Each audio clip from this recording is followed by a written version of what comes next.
Assalamualaikum warahmatullahi wabarakatuh. Alhamdulillah nahmaduhu wa nasta'inuhu wa nastaghfiruhu wa nu'minu bihi wa natawakkalu alayh. Wa na'udzu billahi min syururi anfusina wa min sayyiati a'malina. May yahdihillahu fala mudilla lahu wa may yudlil fala hadiya lahu.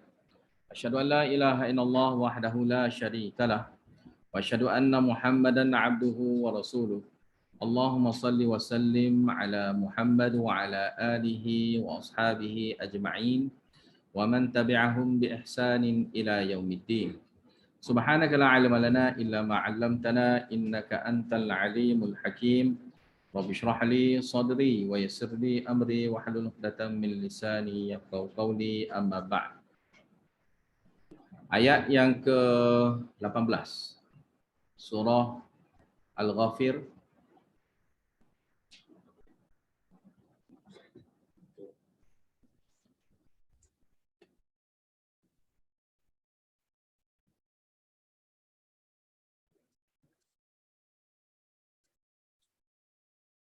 A'udzu billahi minasy syaithanir rajim.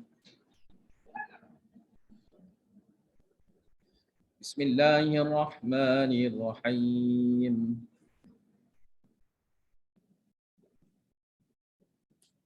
Wa anzirhum yawmal azifati idil qulubu ladal hanajiri kadhimin.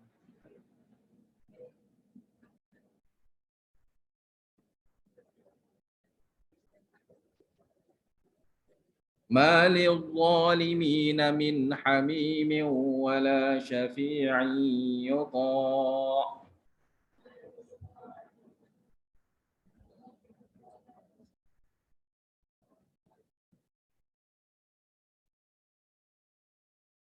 Ya'lamu kha'inatal a'yun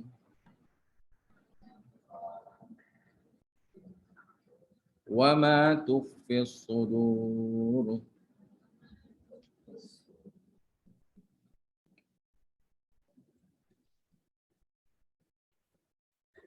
Ayat ni ayat wa'id, bentuk takhwif ukhrawi, dan juga sebagai jumlah mu'taridah, jumlah yang berpisah dengan jumlah yang sebelum ni, iaitu ayat yang sebelum ni dan ayat yang selepas dia. Dia berpisah di antara dua jumlah.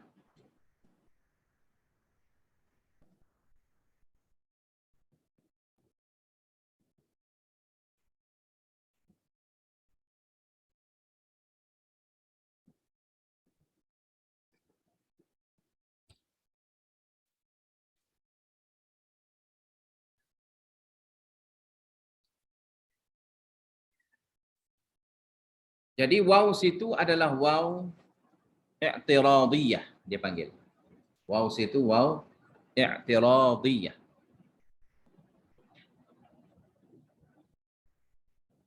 Mana waw menunjukkan cerita lain lah.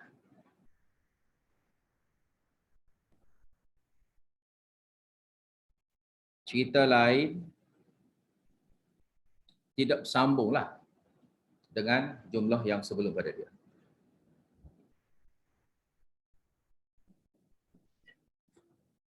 Wa anzirhum, bagilah ancaman peringatan pada mereka.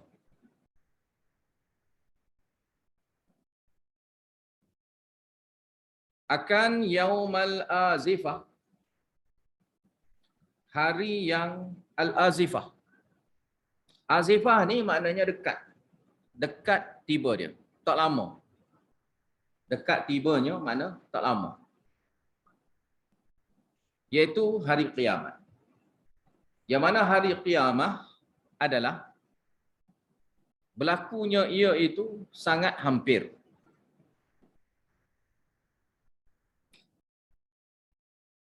Idz itu adalah badal. Badal bagi mubaddil minhu dia adalah yaumah.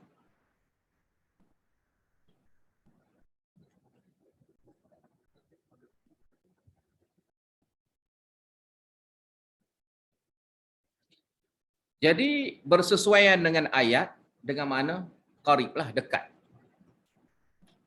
Itu kita dah beritahu dah sebelum pada ni, pengajian kita, mana id ini, mana ada muqaddar dia. Ada muqaddar dia. Jadi muqaddar dia ada jumlah lain lah. Iaitu dekat. Iaitu dekat. Dekat, hampir.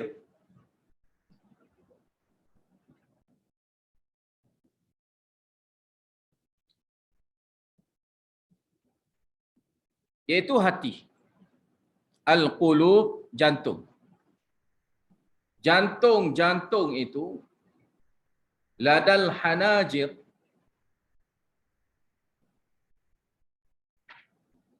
dia naik atas. Dia naik meninggi ke atas. Maknanya dada lah. Sehingga ke al-hanajir. Hanajir di sini makna halkum.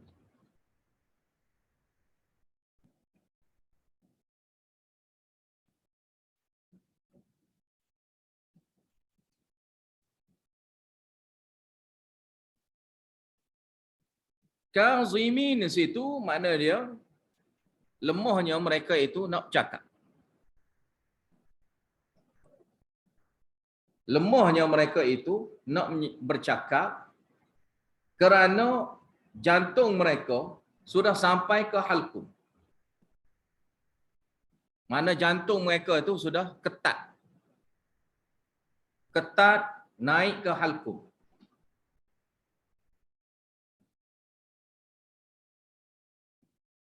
Kazimin ni makna mereka itu tak boleh bercakap.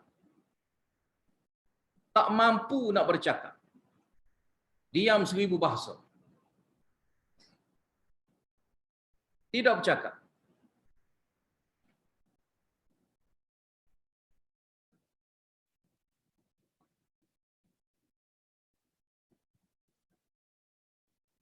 Maksud dia adalah ketika hati dekatnya, iaitu ketika hati sampai ke halkum, ke kerongkong, kerana menahan sedih dan takut. Menahan sedih dan takut.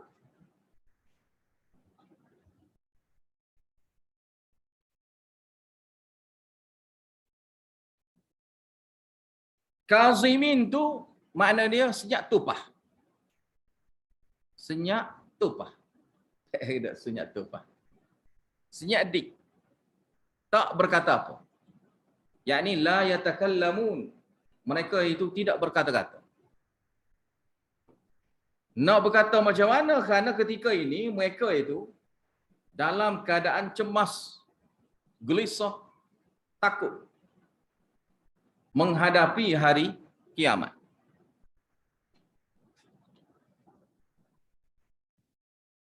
Jadi takutlah hari kiamat yang hampir tiba itu.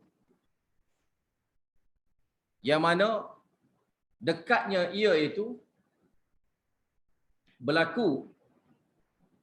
Bila berlaku itu, kamu sudah tidak dapat bercakap-cakap. Kamu menahan bahasa, bercakap. Kerana ketika itu, kamu sangat takut. Kamu sangat takut. Sebab kazimin juga makna dia menahan diri. Senyap. Senyap tupah.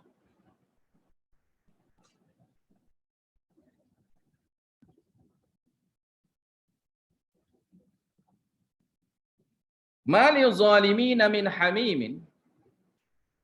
Tidaklah bagi orang yang zalim itu. Yakni kalau zalim disebut ni, yang paling besar sekali dosa adalah syirik. Min hamimin, sebarang teman karib. Wala syafi' dan penolong. Penolong yang boleh membantu, orang yang boleh membantu. Yuta' yang diterima bantuannya. Tidak ada yang boleh membantu mereka.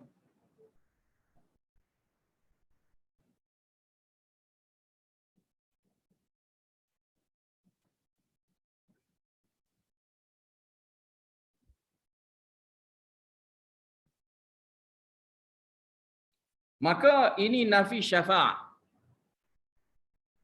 Nafi pertolongan. Tidak ada yang dapat membantu mereka pada hari kiamat kelak. Kenapa disebut? Kerana fahaman akidah mereka, wali-wali itu boleh bantu mereka. Wali-wali itu boleh bantu mereka ketika mereka susah di akhirat tu, dia boleh bantu. Dia boleh selamatkan daripada ancaman-ancaman azab di akhirat. Ada pelepas dia. Iaitu siapa? Wali-wali. Orang yang dekat dengan Allah Ta'ala. Fahaman mereka itu beranggapan seolah-olahnya wali-wali itu dapat mendesak Allah. Dapat mendesak Allah, dapat memberi tekanan kepada Allah Ta'ala kerana adanya hubungan. Hubungan kasih sayang ko, hubungan dekat lah maknanya. Hubungan dekat dengan Allah Ta'ala itu menyebabkan Allah Ta'ala jadi terpaksa. Terpaksa menerima saja apa yang dikhendaki oleh wali. Dan ini adalah fahaman yang sesat.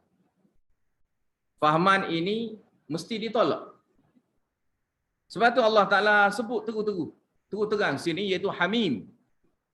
Hamim ni makna teman rapat dia yang dia selalu bantu dia. Yang dia rasa mereka ni lah yang tolong dia. Syafi' ini bukan teman rapat, tapi ada pembantu dia yang lain. Boleh bagi tolong juga. Sebab Syafi' ini tak semesti kenal. Hamim ni yang kenal. Mana tak kira bantuan daripada orang yang kenal ke ataupun bantuan daripada orang yang tidak kenal. Semua sekali itu tidak diterima.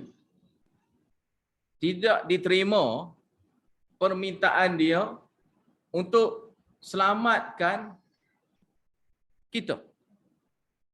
Sebab ada syarat untuk mendapat syafaat itu, mesti ada syarat.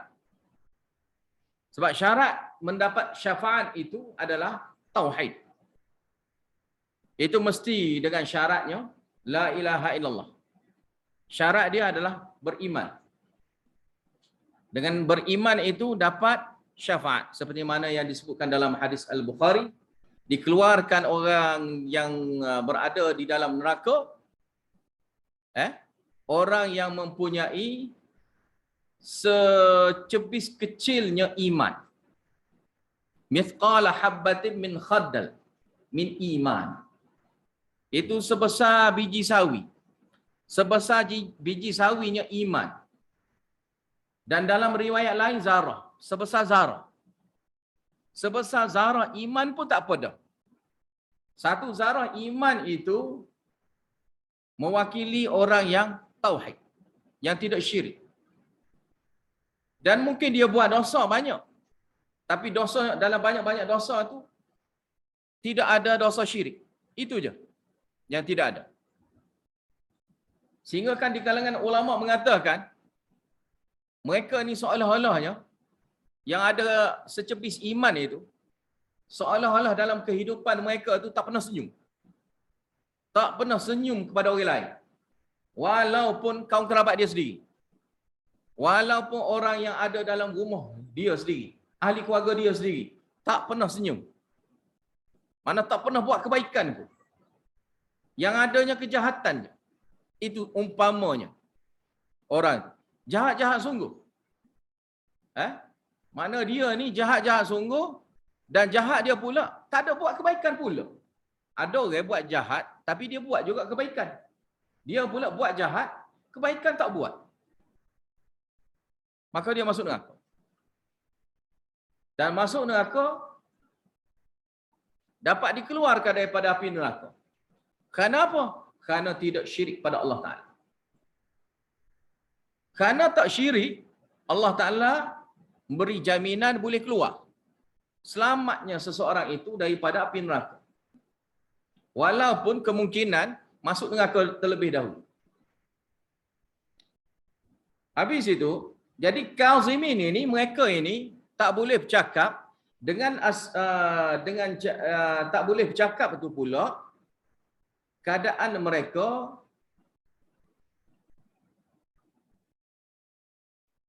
Allah Ta'ala nak gambarkan keadaan mereka ketika itu orang yang bersalah.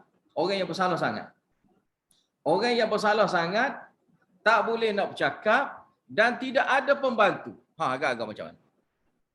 Tidak ada penolong pembantu yang boleh selamatkan dia. Habis itu, ya'lamu kha'inatal a'yuni wa ma tukhfi sudur. Ini jumlah musta'nifah.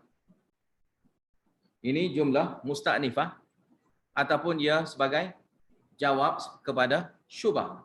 Jawab syubhah.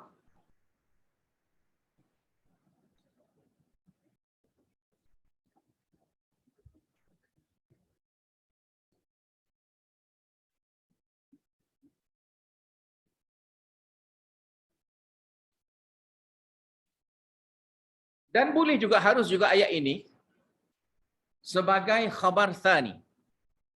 Khabar kedua bagi innallaha sari'ul hisab.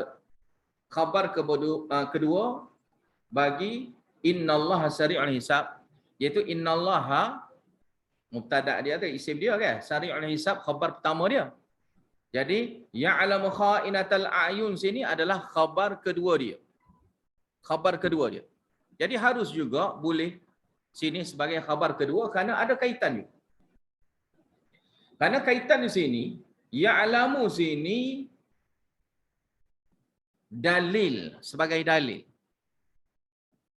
Dalil Allah Ta'ala boleh segera menghisap semua makhluk dalam masa sekejap. Dalilnya apa? Dalilnya Allah Ta'ala maha mengetahui. Syarat dia adalah maha mengetahui. Dengan ada pengetahuan yang luas, maka dia boleh menjadi qadi, al-hakim. Jadi Allah Ta'ala yang menjadi hakim. Hakim yang boleh membuat keputusan kerana dia mengetahui keseluruhan. Sebab hakim bila dia tahu semua sekali, maka dia boleh buat keputusan. Kalau dia tidak tahu semua, dia tak boleh buat keputusan. Maka sini jawab dia, ya'lamu kha'inatal a'yun. Kalau jumlah musta'nifah pun soal benda yang sama juga. Macam mana Allah Ta'ala boleh cepat? Kan? Cepatnya Allah Ta'ala nak menghisap mereka. Macam mana? Kan? Maka jawapannya, ya'lamu kha'inatal a'yun. Allah Ta'ala itu mengetahui pandangan mata yang khianat. Yakni mata yang curi-curi, cupke-cupke. Yang mana pandangan mata dia yang bentuk khianat. Di kalangan tafsir, ahli tafsir beritahu, yakni memandang mata orang yang mereka memandang orang yang tidak halal buatnya. Dengan maksud syahwat nafsu lah. Dengan maksud syahwat nafsu. Jadi kha'inatal a'yun sini, khianatan mata itu Allah Ta'ala mengetahui. Mata yang khianat. Mata tengok lain, maksud dia lain. Tengok lain, maksud dia lain. Maka al-a'yun situ mata yang curi tengok. Mata yang al-musaraqah. Musaraqah ni mana? Pandangan mata yang curi-curi. Pandangan mata yang curi-curi. Wa ma tukhfi sudur, dan apa yang timbul daripada hati, yang sembunyi daripada hati. Yang tersembunyi dalam hati itu Allah Ta'ala mengetahui. Maka Allah Ta'ala mengetahui khainatal a'yun, dan Allah mengetahui apa yang disembunyikan dalam dada. Yakni hati, perasaan kita, Allah Subhanahu wa Ta'ala mengetahui penuh. Maka pandangan mata yang lain maksud dan hati yang maksud dia, Allah Ta'ala tahu semua. Maka kalau itu yang Allah Ta'ala tahu, maka Allah Ta'ala boleh selesaikan semua masalah-masalah itu dengan mudah. Soalan-soalan yang di padang mahsyar kelak.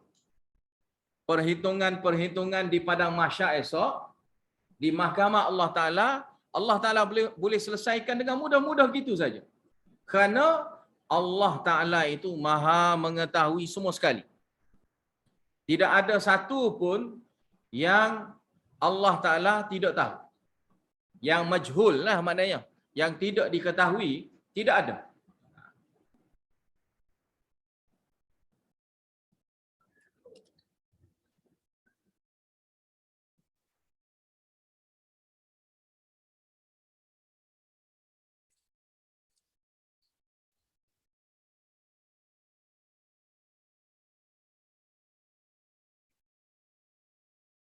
Habis itu, ayat yang seterusnya dipanggil tanwirud da'wah. Tanwirud da'wah. Memberi penerangan tentang seruan tauhid. Yang mana seruan tauhid yang sebelum pada ni, fad'ullaha mukhlishina lahuddin, kan? Fad'ullaha mukhlishina lahuddin. Walau karihal kafir. Walaupun orang kafir tidak suka. Serulah tauhid. Berdoalah secara tauhid. Walaupun orang kafir tak suka. Seru tauhid walaupun orang kafir tidak suka. Jadi wallahu yaqdi bil haq. Allah Ta'ala boleh memberi keputusan bil haqqi, yakni bil adli, dengan adil. Walladzina yad'una, sini dipanggil mahzuf, maf'ul sini, dibuangnya dhamir mafhum. Dhamir maf'ul iaitu hum. Asal dia yad'unahum, tapi dibuang hum. Ini harus. Karena bila sudah adanya qarinah-qarinah dia, maka harusnya dibuang hum situ. Maka sini walladzina yad'una, yakni hum, min dunihi, yang selain Allah Ta'ala. Dan orang-orang yang menyeru mereka itu yang selain daripada Allah Ta'ala, la yaquduna bi syai'in, mereka itu tidak boleh memberi keputusan apa-apa pun. Tak usah kata adil, keputusan apa pun mereka itu tidak boleh beri. Kerana apa? Kerana la ilm, tidak ada ilmu, la qudrah, tidak ada kekuasaan. Tak ada ilmu dan tak ada kuasa. Jadi tidak ada ilmu, tidak ada kuasa, mereka tidak boleh menentukan apa-apa pun.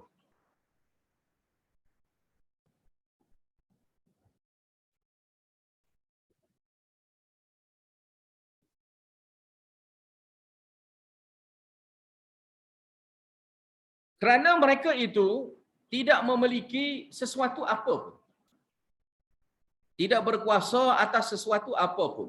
Dia tidak ada kuasa milik, dia tidak ada kuasa tasarruf, tidak ada. Ilmu pun tidak ada. Qudrah tidak ada, ilmu tidak ada, maka betul-betulnya mereka itu lemah. Yang disuruh selain pada Allah Ta'ala itu, mereka itu sangat lemah dan tidak berpengetahuan. Maka alasannya kenapa Allah Ta'ala beritahu gitu, alasannya kerana innallaha. Jadi innallaha tu jumlah yang innallaha situ jumlah ta'liliyah dipanggil. Jumlah ta'liliyah. Jumlah ta'liliyah.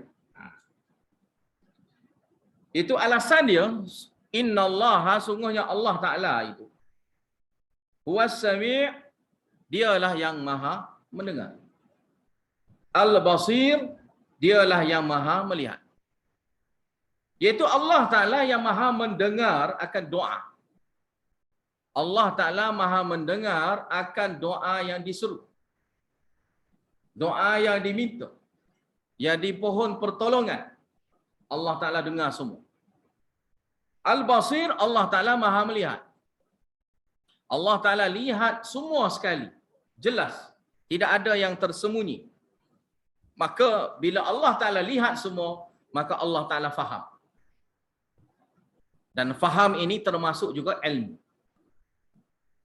Allah Ta'ala faham hal ehwal makhluk. Faham keadaan makhluk. Kalau dia minta tu kerana susah dia, Allah Ta'ala faham susah makhluk. Kita bagi tahu sikit saja pun Allah Ta'ala dah faham. Kita bagi tahu sikit pun Allah Ta'ala dah faham semua sekali. Dan Allah Ta'ala selesaikan masalah.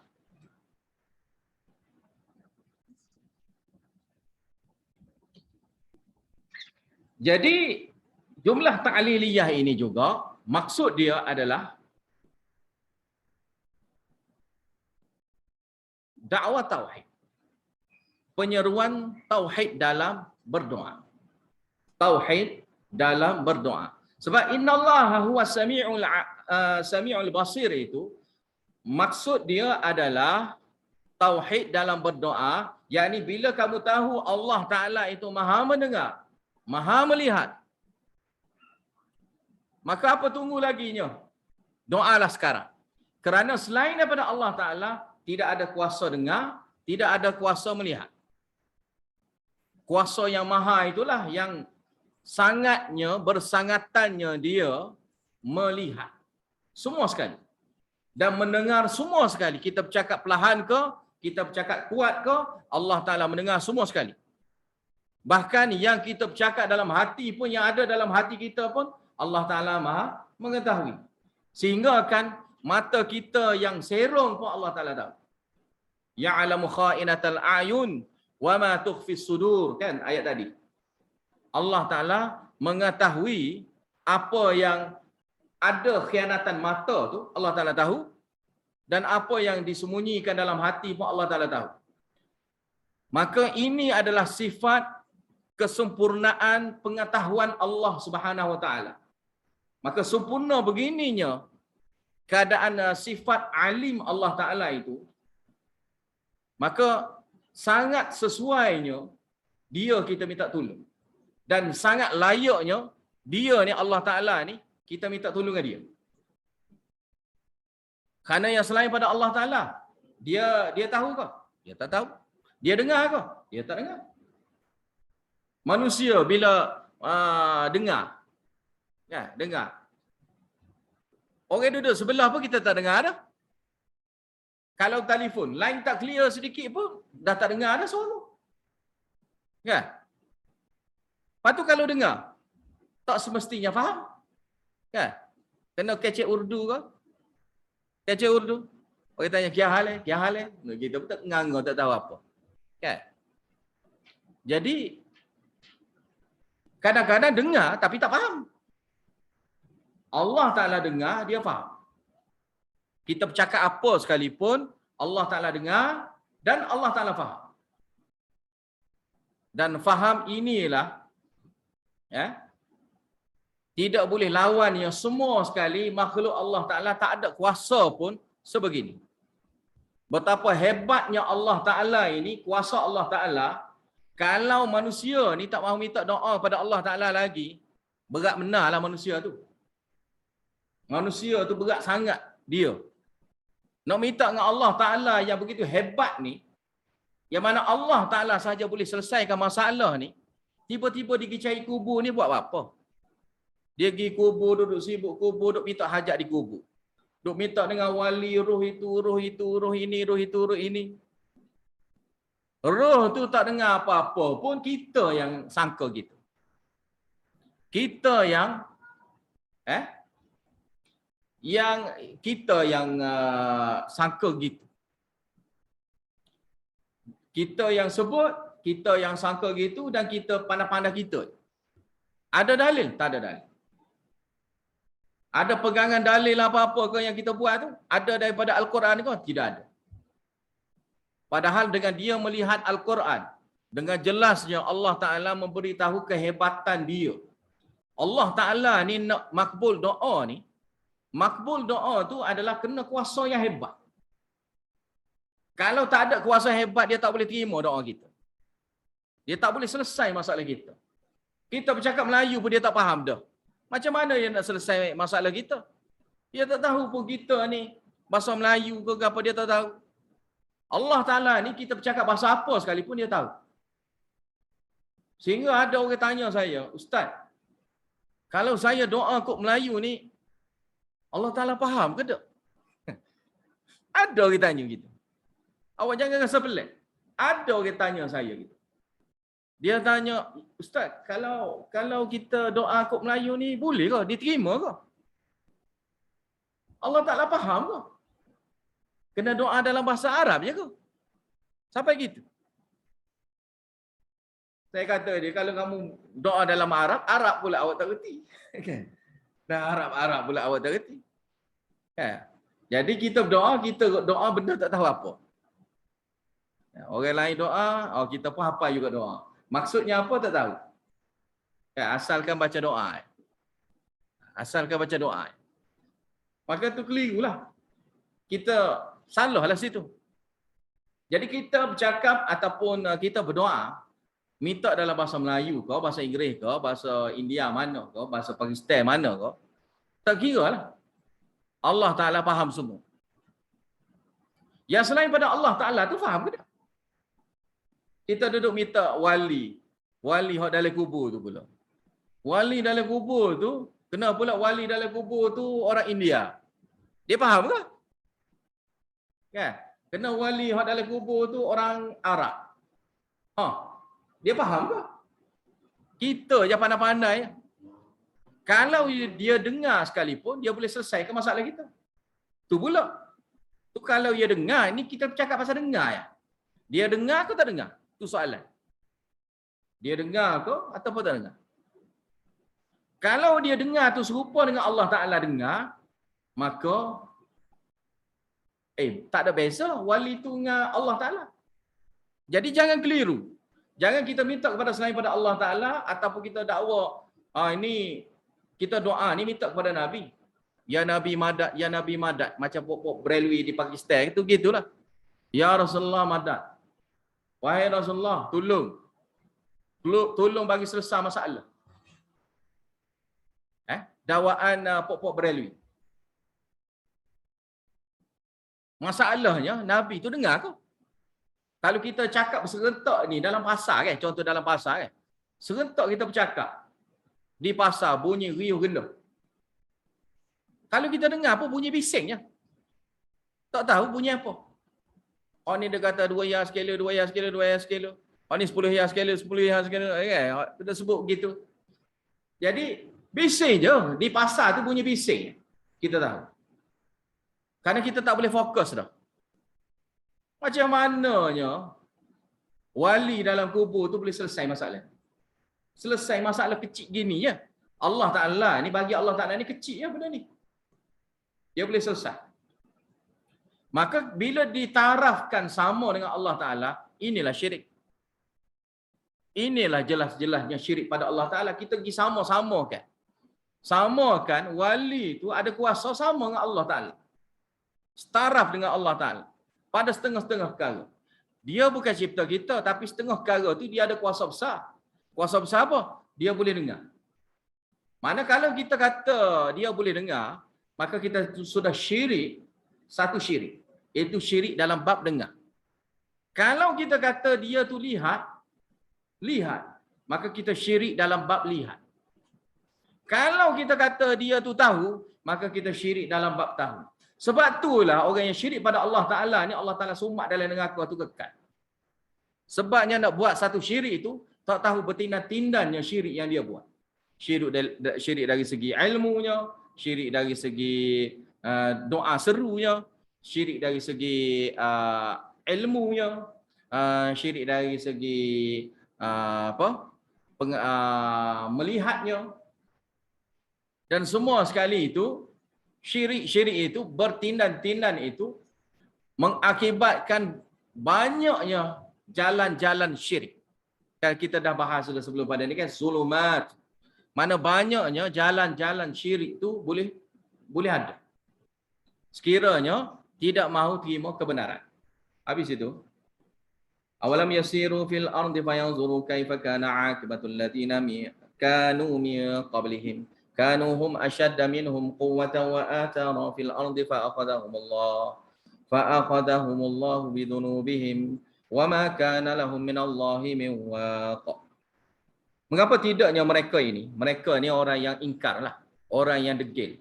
Orang yang degil ni pergi jalan, pergi merantau lah. Orang-orang yang sebegini ni yang tak boleh terima ajaran yang benar ini, cuba pergi jalan lah. Jangan duduk sini saja. Duduk sibuk. Orang kata ni, dia kata Wahabi lah. Ada setengah orang kita ni duduk sibuk kata gitu. Bila kita ajar benda tauhid, tiba-tiba kena atas dahi kita pula ada Wahabi. Wahabi ke mana pula? Dan Wahabi itu apa yang dia maksud pun kita tak tahu. Sebab Wahabi maksudnya kadang-kadang maksud dia sesat. Maka tiba-tiba kenapa pula jadi gitu? Kita menyeru supaya mentauhidkan Allah Ta'ala, tiba-tiba dia hentam kita, tolak kita. Ginilah, Islam ni bukan di Malaysia saja. Islam ni bukan di Malaysia saja. Banyak lagi tepatnya Allah Ta'ala sebarkan Islam. Bukan di Malaysia saja. Jadi cuba pergi. Awalam yasiru, mengapa mereka ini tidak pergi? Pergi jalan. Pergi raung lah. Pergi raung untuk ambil iktibar. Ambil pedoman. Yakni sini, yasiru sini biqulubihim wa abdanihim. Pergi dengan hati, pergi dengan tubuh badan mereka.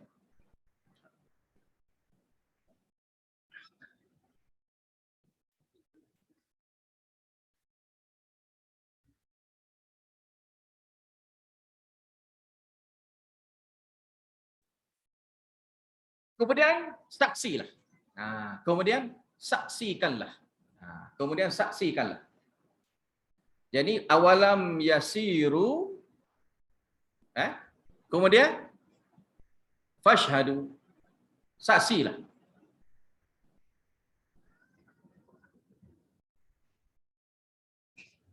Fil ardi, di atas muka bumi.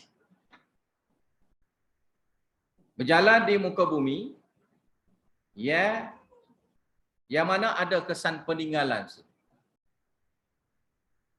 Mana ada kesan peninggalan purba kala. Fayanzuru, maka mereka itu akan lihat. Kalau dia pergi merantau, tengok di tempat yang ada kesan peninggalan di atas muka bumi ni, maka mereka itu fayanzuru, mereka itu akan dapat lihat. Fayanzuru situ, fayanzuru wa yatafakkaru. Mereka itu akan lihat dan mereka itu akan berfikir. Sebab dia tengok dengan fikir. Yang zuru sini bukan tengok gitu, duduk main selfie situ, tidak. Mana yang zuru situ, fayanzuru sini fayatafakkaru. Tengok dengan berfikir. Bukan tengok tu duduk bergalak situ. Tengok tu fikir. Fikir apa? Kaifa kana aqibatul ladina kanu min qablihim. Bagaimananya kesudahan orang-orang ni, mereka inilah yang sebelum daripada kejadian yang ini. Sebelum daripada ini mereka ni, apakah akibat yang mengena pada mereka?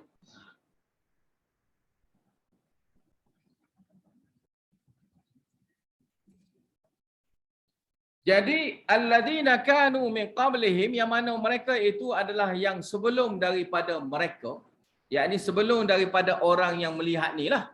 Sebelum daripada orang yang hadir di majlis itu, di tempat itu. Bagaimana kesudahan dia. Apa yang kita nampak? Yang kita nampak ya kerangka-kerangka bangunan yang sudah hancur. Tinggal tiang saja. Atap tak tahu mana. Atap tu sudah jatuh, ditimpa tiang dinding.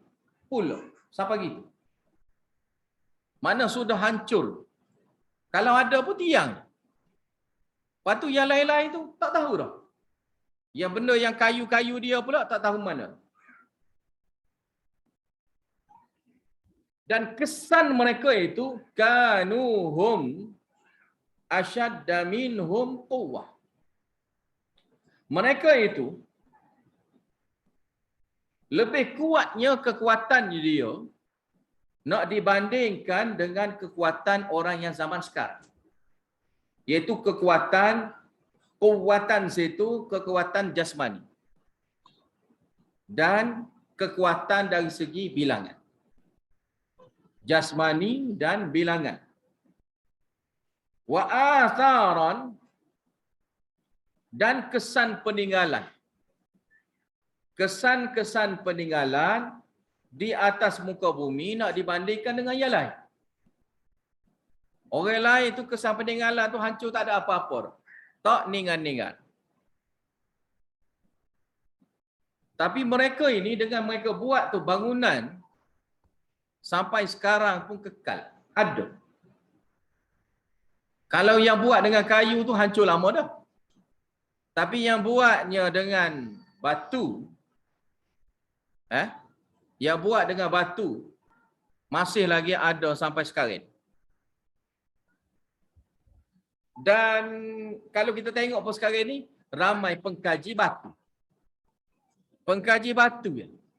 Batu-batu peninggalan zaman-zaman dahulu. Yang mana batu tu besar, lebih besar daripada bah lagi. Lebih besar daripada lori lagi. Batu. Stokor batu. Maknanya kekuatan mereka itu melebihi kita.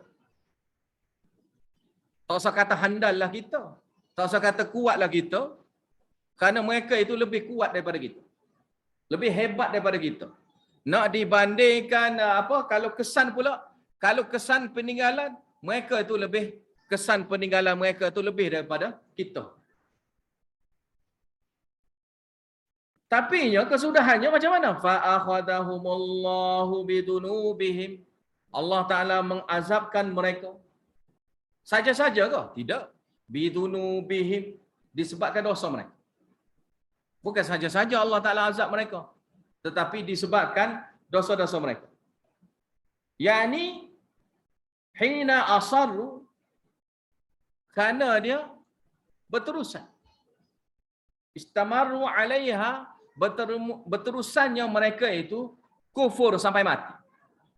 Degil sampai mati, maka Allah Ta'ala azabkan mereka sampai sudah. Mati belaka. Wa ma kana lahum minallahi min waq, dan tidak ada buat mereka daripada Allah, yakni daripada azab Allah. Min waq, sebarang orang yang boleh memberi perlindungan pada mereka, memberi halangan buat mereka, membantu sekat buat mereka. Lalu famatu kafirin, maka mereka tu mati dalam keadaan kufur ingkar. Mati ingat gitu. Mati kena azab.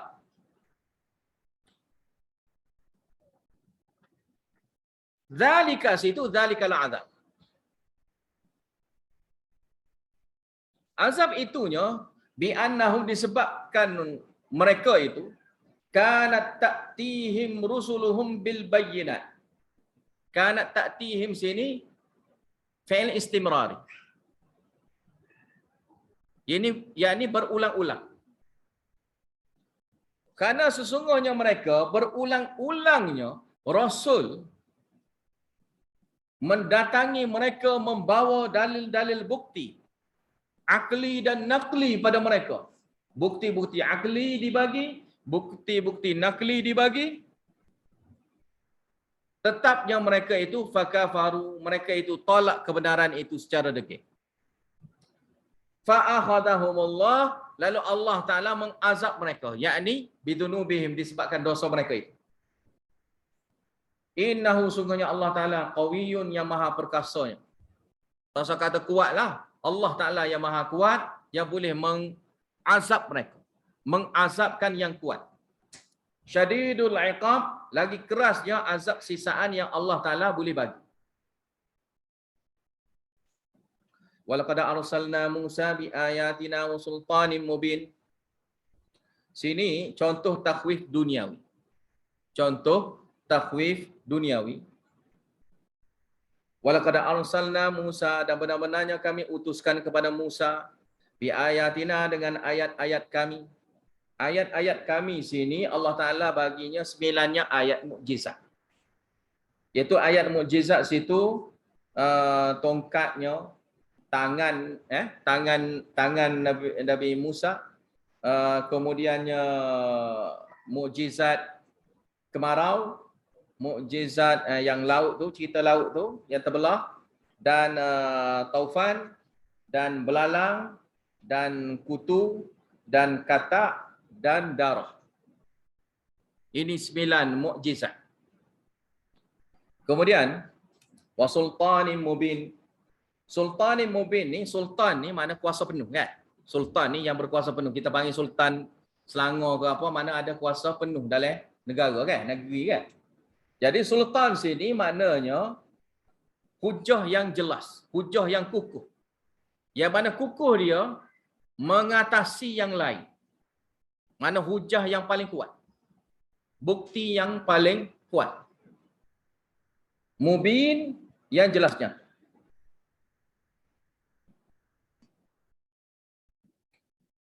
Ila Fir'aun wa Haman wa Qarun. Diutuskan untuk dijumpa, untuk dakwah kepada Fir'aun. Fir'aun situ panggilan kepada raja dia lah, raja Mesir. Wa Haman. Haman situ panggilan kepada wazir Mesir, wazir Fir'aun. Wa Qarun, cuma Qarun sinilah khilaf ulama. Qarun ini di kalangan Bani Israel. Yang lain tu Qibti, Fir'aun Qibti, Haman tu Qibti, tapi Qarun tu khilaf ulama. Dia di kalangan Bani Israel. Cuma Qarun situ dia a'lamun nas min Bani Israel. Dia orang yang paling alim di kalangan Bani Israel. Siapa? Iaitu Qarun. Faqalu situ adalah jumlah mu'taridah. Jumlah mu'taridah. Iaitu faqalu, lalu mereka berkata, sahirun kadzab. Dia ni jenis sihir, ahli sihir. Kadzab lagi pendusta besar. Yakni sahir sini maknanya ahli penyihir, kerana macam adanya tanda sihir. Macam adanya tanda seperti ahli sihir. Sebab di zaman Fir'aun ni pelera jaga orang bawah hadiahnya adalah ahli sihir. Ahli sihir ni adalah khadam Fir'aun. Ahli sihir jadi khadam Fir'aun zaman dahulu.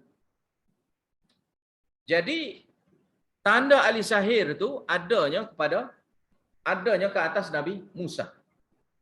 Jadi dianggapnya sahirun, Nabi Musa itu sebagai ahli sihir. Kadzab situ pendusta besar. Pendusta besar terhadap Tuhan. Mana tipu atas nama Tuhan. Dituduh sebagai pembohong. Pembohong atas nama Tuhan. Sambung sini. Falamma ja'ahum bil haqqi min 'indina qalu iqtulu abna'al ladina amanu ma'ahu wastahyu nisa'ahum wa ma kaidul kafirina illa fi dhalal. Maka tak kalanya datangnya Nabi Musa kepada mereka, keberapa kalinya lah, bil haqqi, dengan membawa kebenaran, min indina, daripada kami. Qalu, mereka berkata sininya Fir'aun lah yang kata. Sirah jamak situ tu kerana pokok dia sepakat. Uqtulu abna alladhina amanu ma'ahu. Bunuhlah. Firaun perintahkan, bunuhlah anak-anak lelaki. Alladzina amanu ma'ahu. Orang-orang yang beriman bersama dengan Musa. Wastahyu nisa'ahum, dan biarkanlah hidup perempuan-perempuan di kalangan mereka, iaitu di kalangan Bani Israel. Yakni untuk dijadikan khadam. Untuk dijadikan khadam, hamba saya. Sini idkhal ilahi. Idkhal ilahi. Ataupun dipanggil juga dengan jumlah musta'nifah sini. Wa makaidul kafirina illa fi dhalal. Dan tidaklah tipu helahnya, rancangan jahatnya orang kafir itu illa malaikan fi dhalal, dalam dhalal. Dhalal sini bikar. Dalam bahasa Urdu dipanggil bikar he. Bikar he. Bikar sini maknanya gagal. Gagal. Saya yang ada tulis sini ya. Bila ada tulis sini, saya tulis bikar lah. Jadi bikar itu dalam bahasa Urdu dengan mana? Gagal. Gagal binasa. Makna dia gagal binasa. Mana rancangan orang kafir ini Allah Ta'ala tegaskan. Rancangan orang kafir, dia nak khianat apa saja kepada orang yang beriman. Kena ingat. Rancangan mereka itu gagal. Sebab Allah Ta'ala yang berkuasa atas muka bumi ini bukannya raja tu. Bukan ketua tu. Dan sini dah dalil yang Fir'aun nak ni tak jadi. Tak jadi. Dia tak boleh bunuh. Tak berjayanya dia bunuh anak-anak, budak-budak orang yang beriman. Dan juga dibiarkan perempuan-perempuan jadi hamba saya, tak jadi. Ini Allah Ta'ala nak beritahu nusrah, pertolongan Allah Ta'ala. Bila kita membantu agama Allah, maka Allah Ta'ala akan bantu kita. In tansurullah yansurkum. Sekiranya kamu menolong Allah, pastinya Allah Ta'ala akan menolong kamu. Wa yuthabbit aqdamakum, dan Allah Ta'ala akan memperkukuhkan tapak kedudukan kamu, iaitu iman kamu, Allah Ta'ala akan kukuhkan. Bila kita ni ambil tugas membela agama Allah, memberi pertolongan akan agama Allah, bantu sekadar yang kita mampu, bantu agama Allah, hidupkan agama Allah Ta'ala, sebarkan agama Allah.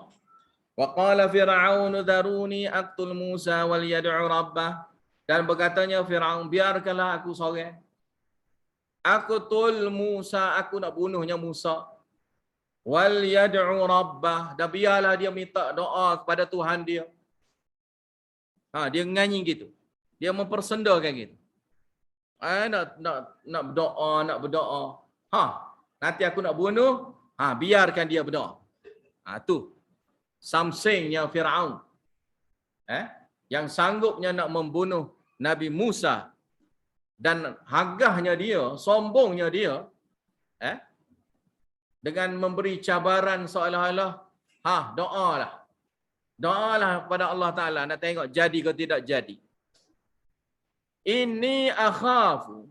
Ni helah dia. Ini alasan dia. Ni alasan Fir'aun.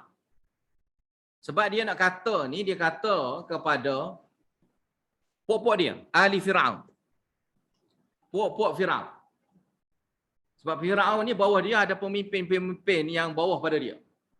Mana ahli majlis mesyuarat dia lah, AJK dia lah, apa semualah. Jadi dia kata ini alasan dia, inni akhafu an yubaddila dinakum. Aku khawatirnya, yang ni helah Fir'aun, dia ni Musa ni, dia nak tukar dinakum, adat resam kamu. Din sini dengan makna adat resam. Pegangan kamu ni mana adat resam lah. Adat resam kamu. Din sini dengan makna adat resam. Ini seperti mana yang disebutkan oleh Ibnu Katsir.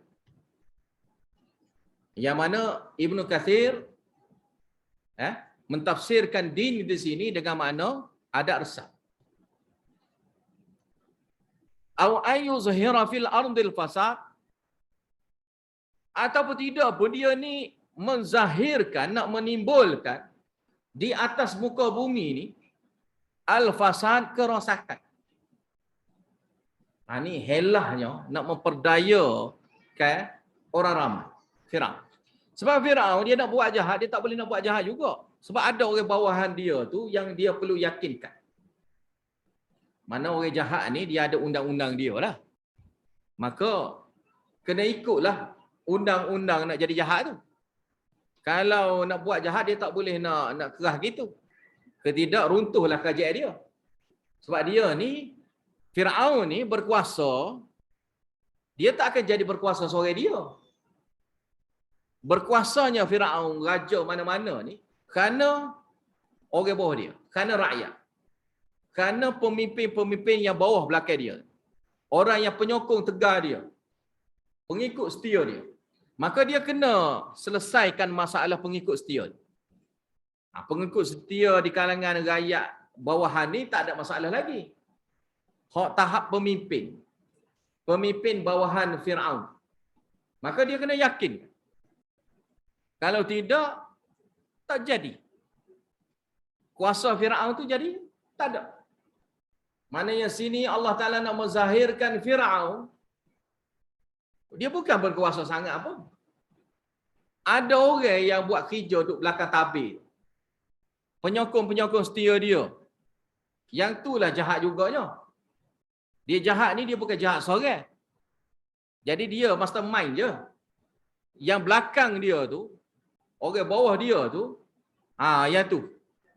Penyokong tegar dia yang membantu dia. Waqala Musa, dan berkatanya Nabi Musa, ini dipanggil maslakul anbiya, maslak al-anbiya. Jadi maslak al-anbiya ni, jalan para anbiya ni berada dalam doa. Cara hidup, bawakan hidupnya para nabi ni, mereka itu doa. Maka tugas yang pentingnya sebagai pendakwah, penyeru tauhid, penyebarnya tauhid itu, pencegah kemungkaran itu, jangan lupa doa.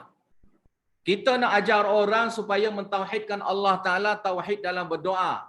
Kita sendiri ni tauhid pada doa, dalam doa ke tidak? Kita sendiri. Kita duduk bobel, duduk suruh orang, nak suruh berdoa secara tauhid. Nak suruhnya orang itu mentauhidkan Allah Ta'ala dalam berdoa. Kita sendiri dalam kehidupan kita ni, ada masalah tu kita minta doa ke tidak? Maka sininya Nabi Musa, Allah Ta'ala sebutkan di sini, Nabi Musa ni, jalan kehidupan dia, doa. Inni udtu bi rabbi wa rabbikum min kulli mutakabbirin la yu'minu bi yaumil hisab. Ini doa dia. Iaitu sungguhnya aku mohon perlindungan, aku berlindung. Udtu ni sini daripada perkataan aus. Aus itu makna berlindung dengan berlindung diri ke tempat yang dapat menolong dia, menyelamatkan dia. Berlindung dengan di tempat yang dapat menyelamatkan dia. Jadi inni udzu bi rabbi, aku berlindung dengan Rabb aku, Tuhan aku, wa rabbikum, dan dia juga Tuhan kamu. Aku berlindung dengan dia. Yakni Allah Subhanahu wa taala. Min kulli mutakabbir, daripada setiap orang yang bersifat sombong sebegini. Sini dipanggil sifat zalim. Sifat zalim yang pertama. Dan sifat zalim yang kedua, la yu'minu biyaumil hisab, yang tidak beriman dengan hari perhitungan akhir itu. Hari hisab.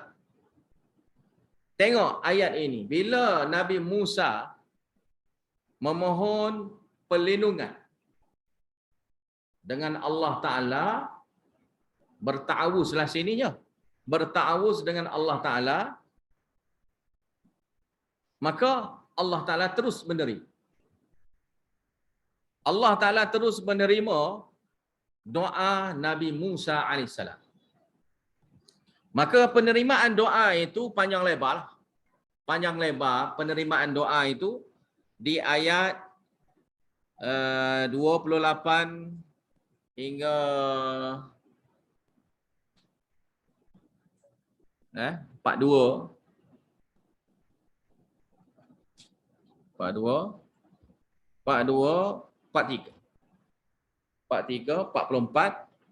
Habis itu 44 sampai ke 44. Panjangnya Allah Taala jawab untuk memberi perlindungan kepada Nabi Musa. Nabi Musa doa sikit je. Nabi Musa doa sikit je. Mana dengan baca ta'awuz, "Untu bi rabbi wa rabbikum min kulli mutakabbirin la yu'minu bi yaumil hisab." Itu je yang Nabi Musa alaihissalam doa. Doa pun bentuk macam auzubillah lah. Auzubillahi minasyaitanirrajim. Gitu je. Mana lafaznya umpama tu. Dan walaupun lafaz bentuk macam zikir gini sekalipun. Maksudnya tak apa solat hajat apalah ni maknanya. Nabi Musa tak ada lah kata solat-solat hajat dulu ke. Panggil-panggil kerah orang solat hajat dulu ke. Tidak.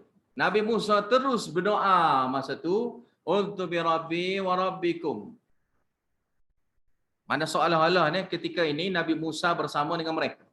Ataupun di kalangan mereka yang menyampaikan berita kepada Nabi Musa. Maka dia menyebutnya, Inni untu bi rabbi wa rabbikum min kulli mutakabbirin la yu'minu bi yaumil hisab. Lalu Allah Ta'ala terima. Terimanya permintaan Nabi Musa itu, dengan memberi perlindungan. Dengan Allah Ta'ala membantu Nabi Musa melalui orang lain. Sebab itu kita ni dalam nak menjalankan dakwah, nak menyebarkan tauhid, kita jangan fikir sangat. Kadang-kadangnya kita tak sedar pun ada yang membela bagi pihak kita. Membela bagi pihak kita. Dan dia tolong jawab. Kita tak tahu apa-apa pun. Kadang-kadang berita tu tak sampai pun pada kita. Yang sampai-sampainya selesai dah masalah. Yang sampai-sampai itu selesai dah masalah. Dan hak sedap laginya, yang sampai-sampainya tuan tu sendiri hak kata kepada kita tu, dia pula main ngaji dengan kita. Ada pernah satu kali tu orang tu dia kata pada saya. Dia kata. Habis benda lah dia kata. Lepas kata-kata last kali masuk kelas. Masuk kelas ngaji sungguh. Lepas tu dia berubah sungguh dia. Berubah sungguh. Kalau daripada duduk suka dia buat amalan-amalan bid'ah, amalan-amalan yang fahaman syirik apa semua, dia tukar. Dan dia kembali pada amal-amal yang ikut secara daripada sunnah Nabi. Moga Allah Ta'ala ampun dosa dia. Dia ni Allah Ta'ala sudah ambil dah nyawa dia. Habis itu, wa qala rajulun mu'minun min ali fir'aun yaktumu imanahu ataqtuluna rajulan ay yaqula rabbi Allah. Sini dah tak sempat kita baca risalah dulu sekejap. Untuk habiskan risalah tu. Minggu ni banyak untuk habiskan risalah. Ini hari ke apa? Hari Khamis. Hari Khamis. Buka risalah. Risalah dulu. Risalah Tauhid. Malay.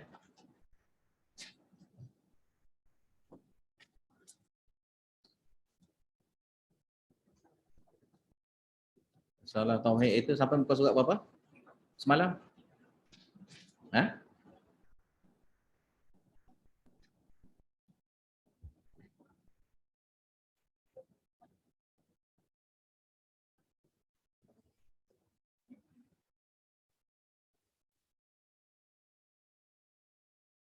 Muka surat 24.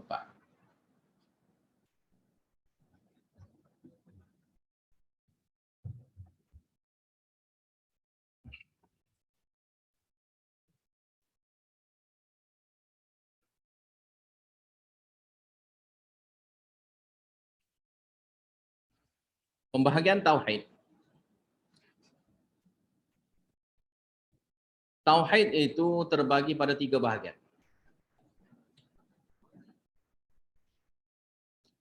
Pertama, tauhid rububiyah. Yang kedua, tauhid uluhiyah. Yang ketiga, tauhid asma' wa sifat.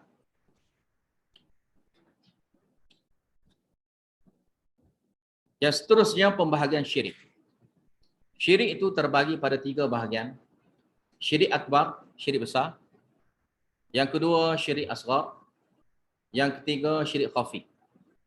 Tapi syirik khafi dengan asghar ni nak lebih kurang. Nak lebih kurang. Yang pertama, pasal tauhid yang atas tu, kita bincang sini adalah syirik lah. Kita bincang sini syirik. Syirik akbar, lepas pada sebelum tak ada kan? Jadi sini saya bagi kesimpulan lah. Tauhid rububiyah tu. Tauhid rububiyah. Tauhid rububiyah itu melibatkan perkara-perkara yang Allah Ta'ala buat pada makhluk. Yang Allah Ta'ala kurniakan pada makhluk. Termasuk cipta manusia ni lah. Itu dia panggil tauhid rububiyah. Tauhid uluhiyah itu pula makhluk terhadap Allah. Makhluk terhadap Allah. So, uluhiyah juga dipanggil ubudiyah. Itu bentuk ibadah kita kepada Allah Ta'ala. Mesti kena tauhid. Dan tauhid uluhiyah itulah yang kita banyak duduk bincang dalam pengajian daurah kita. Dan tauhid rububiyah itu untuk memperkenalkan Allah Ta'ala. Tauhid rububiyah adalah ma'rifatullah yang diajar dalam Al-Quran. Jangan keliru seperti mana pok-pok sufi kadang-kadang. Pok-pok sufi yang tak betul lah. Ada sufi yang tak betul. Yang mana ma'rifatullah tu dengan cara kenal diri, maka kenal Allah. Itu mengarut lah. Kenal diri, kemudian kenal Allah. Nak kenal diri macam mana, tengok cermin lah. Kan? Nak kenal diri, tengok cermin. Nak kenal Allah Ta'ala, tak kena boleh tengok cermin. Nak kenal diri kita, kita tengok cermin, pukul gambar. Ataupun tanya orang sebelah, gana aku, semak ke tak? Itu je lah. Ambil gambar sendiri lah, selfie sendiri, tengok sendiri, puji diri sendiri. Kan? Kalau masuk dalam FB tu, like diri sendiri pula. Gitu. Mana, itulah kalau nak kenal diri. Nak kenal diri tu gitulah. Tapi kalau nak kenal Allah Ta'ala, bukan cara kenal diri kita tu. Sebab kenal diri kita pun, belakang kita pun tak nampak dah. Belakang kita ni kita tak nampak dah. Tak nampak tengok dah belakang. Muka kita sendiri pun kita tak pernah tengok. Kecuali guna cermin. Kan? Yang kita nak nampak ni je. Tangan-tangan kita gini je. Lain-lain tu semua guna bantuan. Kan? Khabar-khabar tengok cermin. Oh, tua dah aku. Besar dah aku. Gemuk dah aku. Kurus dah aku. Bila tengok. Sebab biasanya tak tahu. Sebab kita tak tahu diri kita sendiri. Nampak-nampak tangan. Kurus je tangan. Kan? Jari tu kurus je. Abang-abang gemuk. Lepas tu tengok. Gemuk dah jari. Padahal kurus je. Gitulah lebih kurang. Jadi tu kenal diri kita. Nak kenal diri tu tengok cermin mudah je. Lepas tu benda tu Allah Ta'ala tak azab kita kalau kita tak tahu barang tubuh badan kita ni. Yang sebenarnya yang kita kena tahu pasal Allah Ta'ala adalah apa yang Allah Ta'ala cuba nak memperkenalkan diri dia kepada kita. Melalui apa? Melalui Al-Quran lah. Allah Ta'ala nak kenalkan diri dia, dia ajar dengan Al-Quran. Dia ajar dengan wahyu. Sebab itulah dalam surah Al-Fatihah ada sebut Alhamdulillahi Rabbil Alamin. Itu ma'rifatullah lah. Ar-Rahmanir Rahim, Maliki Yaumiddin. Itu ma'rifatullah lah. Kemudian mari pada iyyaka na'budu wa iyyaka nasta'in. Maka inilah tauhid uluhiyah. Tauhid uluhiyah pada ayat iyyaka na'budu wa iyyaka nasta'in. Manakala tauhid rububiyah itu pula pada ayat Alhamdulillahirabbil alamin. Ar-Rahmanir Rahim, Maliki Yaumiddin. Lepas tu ihdinas siratal mustaqim itu cara nak berdoa yang Allah Taala ajarkan. Kan seperti mana dalam surah Al-Fatihah yang kita sudah pelajari lah. Kemudian yang tadi kita ada belajar, innallaha huwas samiul basir. Sungguhnya Allah Ta'ala itu dia maha mendengar. Al-basir, maha melihat. Ataupun dalam surah Ghafir, Ghafiridz dzamb wa qabilit taub syadidil iqab dzit taul. Itu Allah Ta'ala nak memperkenalkan diri dia pada kita. Dan biasanya di awal-awal surah tu banyak ayat-ayat Allah Ta'ala nak memperkenalkan diri dia kepada kita. Maka yang dia nak memperkenalkan kepada kita tu tauhid rububiyah lah. Sebab semua yang dia perkenalkan tu, kuasa tu dia je ada. Allah Ta'ala dia nak beritahu sifat dia ni, sifat yang hebat lah. Mana sifat tu tak ada yang berkuasa seperti mana Allah. Tak ada. Kemudian asma wa sifat yang seperti mana saya baca tadi lah, innallaha was-sami'ul basir ke apa semua sekali, Ghafiridz dzamb itu termasuk asma wa sifat. Termasuk asma wa sifat. Nama Allah Ta'ala dan sifat Allah Ta'ala. Dan itu pun tauhid. Itu pun tauhid. Maka tiga perkara itulah, cuma tidak dibahaskan sini. Kita pergi kepada poin penting iaitu menolak syirik. Maka syirik itu terbagi pada tiga bahagian, syirik akbar, syirik asghar, syirik khafi. Karena dengan kita boleh selesaikan masalah syirik ini, insya-Allah jadi tauhid. Itu syirik akbar, iaitu apa dia? Menyebabkan terbatalnya semua amal kebaikan. Dan sekiranya mati dalam keadaan syirik ini, menyebabkan pelakunya berkekalan di dalam neraka. Dalil syirik ini menyebabkan terbatalnya semua kebaikannya, sebagaimana firman Allah Subhanahu wa taala, "Dzalika hudallahi yahdi bihi man yasha'u min ibadihi walau asyraku la habita anhum ma kanu ya'malun." Iaitu maksud dia, yang demikian itu ialah petunjuk Allah, yang dengannya ia memimpin sesiapa yang dikehendakinya dari hamba-hambanya. Dan kalau mereka sekutukan Allah dengan sesuatu yang lain, nescaya gugurlah dari mereka apa yang telah mereka lakukan dari amal-amal yang baik. Apa semua sekali amalan.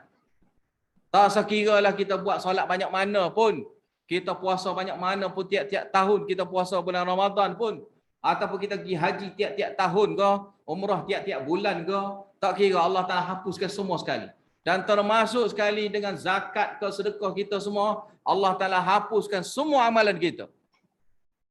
Sekiranya syirik. Syirik akbar. Maka ini bukan main-main. Dan firman Allah Ta'ala, "Ma kana lil musyrikina an ya'muru masajidallahi syahidina ala anfusihim bil kufr. Ulaika habitat a'maluhum wa fin nari hum khalidun."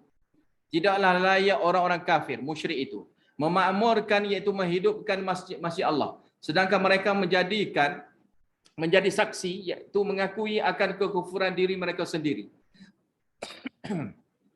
Mereka itu ialah orang-orang yang rosak binasa amal-amalnya. Habis rosak amal-amalnya.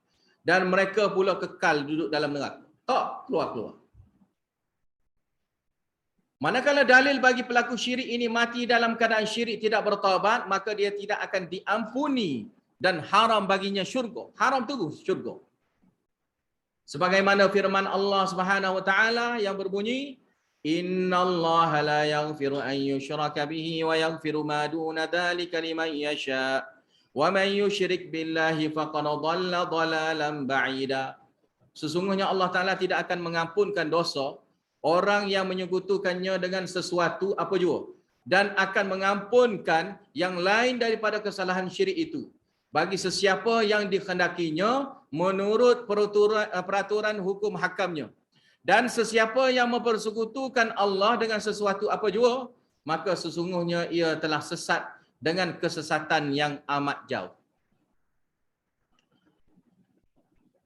Dan firman Allah Ta'ala lagi, "Innahu man yusyrik billahi faqad harramallahu alaihi al-jannata wa ma'wahu an-nar wa ma liz-zalimin min ansar bahwasanya sesiapa yang mempersekutukan Allah dengan sesuatu yang lain, maka sesungguhnya Allah haramkan kepadanya syurga dan tempat kembalinya ialah neraka, dan tiadalah seorang penolong pun bagi orang-orang yang berlaku zalim itu.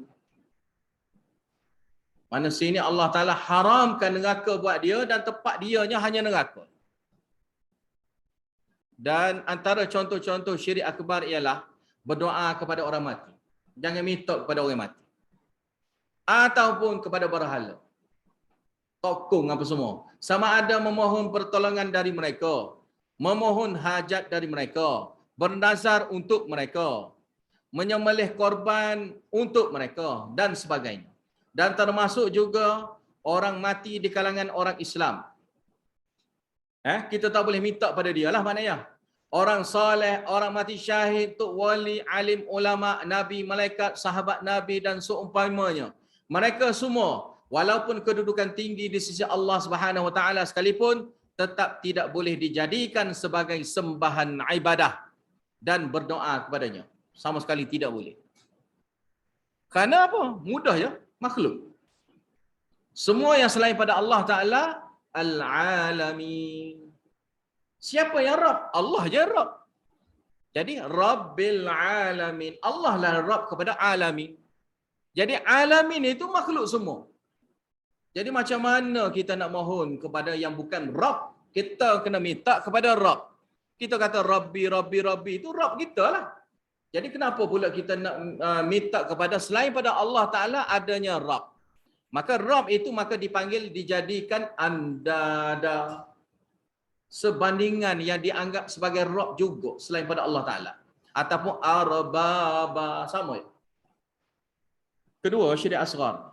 Ialah amalan itu disebutkan dari nas Al-Quran ataupun As-Sunnah yang ditetapkan sebagai syirik. Hanya sahaja ia tak termasuk syirik akbar. Itu je. Contohnya seperti amalan soleh yang berupa riak, atau bersumpah dengan selain Allah Ta'ala, ataupun menyebut Masya Allah wa sya'a fulan. Itu maksud dia apa yang dikhendaki Allah dan dikhendaki oleh si fulan dan sebagainya. Berdasarkan sabdaan Rasulullah SAW, qala Rasulullah SAW, inna akhwafa ma akhafu alaikum asyirkul asghar. Qalu ya Rasulullah wa ma syirkul asghar? Ama syirkul asghar? Qala ar-riya. Situ saya tertinggal situ Qala ar-riya lah. Nabi SAW berkata ar-riya, riya. Itu Rasulullah SAW bersabda, sesungguhnya yang paling aku takut menimpa kamu adalah syirik asghar. Lalu baginda SAW ditanya tentang syirik itu, beliau SAW menjawab ia adalah riya. Hadis ini diriwayatkan oleh Ahmad, At-Tabrani dan Al-Baihaqi dengan sanad yang jayyid. Dan sabdaan jayyid itu baguslah. Dan sabdaan Rasulullah SAW, man halafa bi ghairillah faqad asyraka. Itu maksudnya barang siapa yang bersumpah dengan selain Allah Taala maka ia telah berbuat syirik. Hadis ini sahih diriwayatkan oleh Abu Daud. Dan sabdaan Rasulullah SAW, la taqulu ma syaa Allah wa syaa fulan walakin qulu ma syaa Allah thumma syaa fulan. Itu sabdaan Nabi SAW, janganlah kamu mengatakan jika dikhendaki Allah dan si fulan. Tetapi katalah jika Allah Ta'ala dikhendaki Allah, kemudian dikhendaki si fulan. Baru tak apa. Hadis ini sahih diriwayatkan oleh Abu Daud. Ketahuilah syirik asghar ini tidak mengakibatkan pelakunya terkeluar daripada agama Islam dan tidak menyebabkan kekal di dalam neraka. Akan tetapi syirik asghar ini tidak sesuai dengan kesempurnaan tauhid yang diwajibkan. Syirik khafi pula ini sesuai dengan hadis Nabi SAW an Abi Sa'id radhiyallahu anhu qala kharaja alaina Rasulullah SAW wa nahnu natadzakaru al-Masih ad-Dajjal faqala ala ukhbirukum bima huwa akhwafu alaikum indi min al-Masih ad-Dajjal qala qulna bala faqala asyirkul khafi ay yaquma ar-rajul yusalli fayuzayyinu salatahu lima yara min nazri rajulin. Dari Abu Sa'id radhiyallahu anhu dia berkata, Rasulullah SAW pernah keluar ke tempat kami, sementara kami ketika itu saling mengingatkan tentang Al-Masih Dajjal, tengah muzakarah. Maka beliau bersabda, mahukah aku beritahu kepada kamu tentang sesuatu yang lebih aku takut menimpa kamu daripada Al-Masih Ad-Dajjal? Abu Sa'id berkata, kami menjawab, tentu. Ya. Beliau bersabda, syirik yang tersembunyi. Syirik khafi itulah. Iaitu seseorang mengerjakan solat dan membaguskan solatnya dengan harapan agar ada seorang memperhatikannya. Riak lah sini. Dan riak pun juga termasuk syirik asghar. Hadis ini hasan diriwayatkan oleh Ibnu Majah dan selainnya. Ketahuilah bahawa syirik dapat juga dibahagikan dua bahagian sahaja, iaitu syirik akbar dan syirik asghar. Sedangkan syirik khafi boleh masuk pada kedua syirik tersebut. Syirik khafi dapat masuk pada syirik akbar. Contohnya seperti syirik orang munafik. Ini kerana mereka menyembunyikan akidah mereka yang batil, seperti mana kita belajar dalam surah Al-Baqarah tu. Dalam masa sama mereka menampakkan keislaman mereka di hadapan orang Islam atas dasar riak dan takut atas kepentingan diri mereka semata. Maka syirik asghar contohnya seperti riak sudah sebagaimana dijelaskan dalam hadis yang lalu. Maka cerita pasal ni, syirik khafi ni, dia bila nak tunjuk tu, riak ni mana kita nak tunjuk bagi nampak. Tu makna asal riak lah. Nak tunjuk bagi nampak. Jadi bila nak tunjuk bagi nampak ni, ada yang ditunjuk bagi nampak tu kerana dia tu memang munafik dah seperti golongan munafik di zaman Nabi. Maka itu tu bukan syirik khafi ataupun syirik asghar lah. Dia tu syirik akbar pun. Dia syirik akbar. Kerana cuma dizahirkan dia tu macam bagus. Macam ahli tauhid. Tapi sebenarnya tidak. Maka berbeza yang jenis melakukan amal yang soleh tetapi hati dia maksud lain. Yang mana hati yang bagus saja ya Allah Ta'ala selamatkan di hari akhirat dulu. Karena amal ini Allah Ta'ala hitungkan hati kita. Hati kita betul kerana Allah Ta'ala, maka Allah Ta'ala akan balas amalan itu dengan nikmat.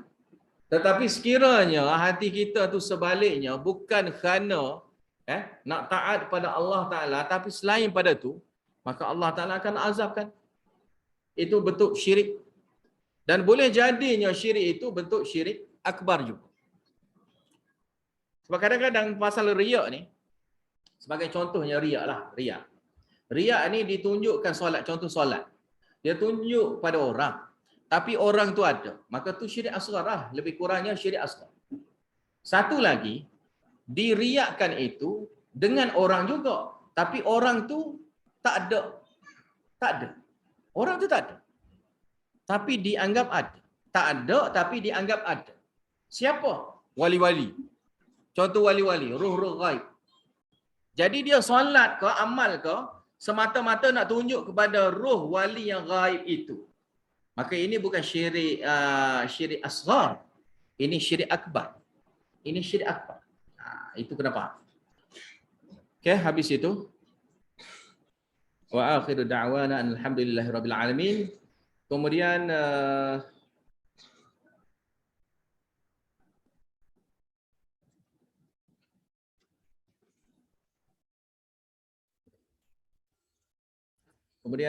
risalah satu lagi. Risalah satu lagi.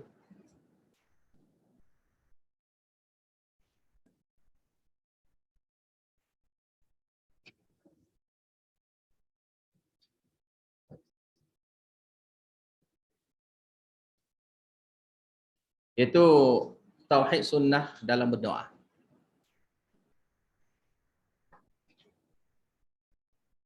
Risalah tauhid dan sunnah dalam berdoa. Risalah tauhid dan sunnah dalam berdoa.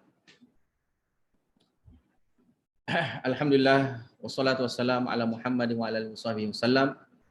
Rabbi shrah li sadri wa yassir li amri wahlul 'uqdatam min lisani yafqahu qawli. Amma ba'd. Firman Allah Ta'ala, ya ayuhan nasu a'budu rabbakumul ladzi khalaqakum wal ladzina min qablikum la'allakum tattaqun.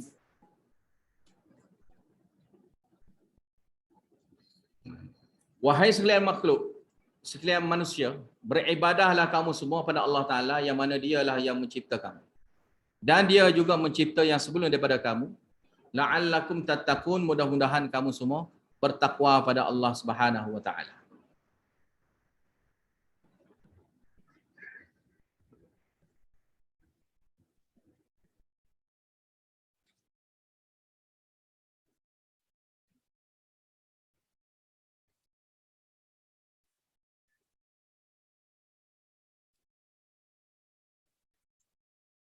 Mukaddimah sini ketahuilah bahawa Allah Taala adalah Tuhan yang menciptakan seluruh manusia, sama ada umat terdahulu atau kemudian, lelaki ataupun perempuan, kaya ataupun miskin, berkedudukan pangkat tinggi ataupun rendah, berilmu ataupun tidak berilmu, semua diciptakan oleh Allah Subhanahu wa taala. Oleh itu, sayugia sekalian manusia menyembah Allah Taala secara tunggal, tanpa ada sebarang syirik yang diletak. Ia mempunyai tempat kebersamaan dengan Allah Taala. Kerana hanya Allah Taala yang mencipta manusia, justru yang selayak disembah Allah, yang selayak disembah adalah Allah Subhanahu wa taala, bukan selainnya. Pengertian ibadah.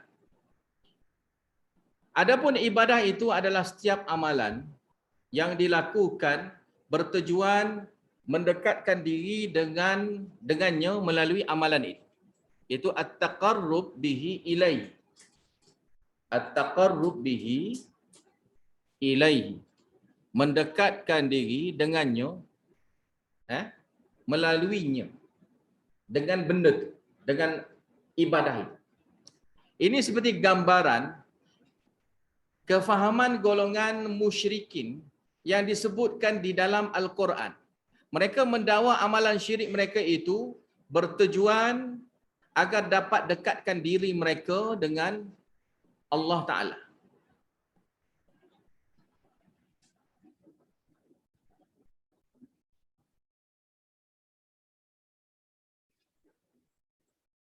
Itu firman Allah Ta'ala, ala lillahid dinul khalis والذين اتخذوا من دونه أولياء ما نعبدهم إلا ليقربونا إلى الله زلفى إن الله يحكم بينهم فيما هم فيه يختلفون إن الله لا يهدي من هو كاذب كفار.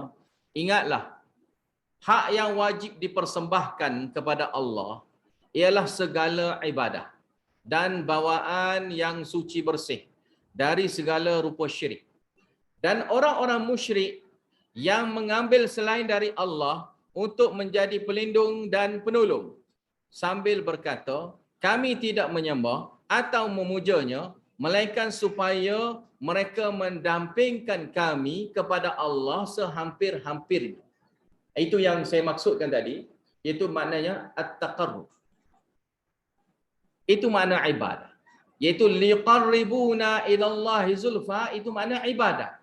Tapi dia gunanya yang lain pada itu.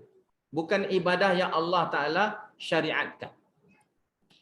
Dengan sehampir-hampirnya, sesungguhnya Allah Ta'ala akan menghukum mereka, di antara mereka, dengan orang-orang yang tidak melakukan syirik. Tentang apa yang mereka berselisihan padanya. Sesungguhnya Allah Ta'ala tidak memberi hidayah petunjuk kepada orang yang tetap berdusta, mengatakan yang bukan-bukan, lagi sentiasa kufur dengan melakukan syirik. Pengertian doa.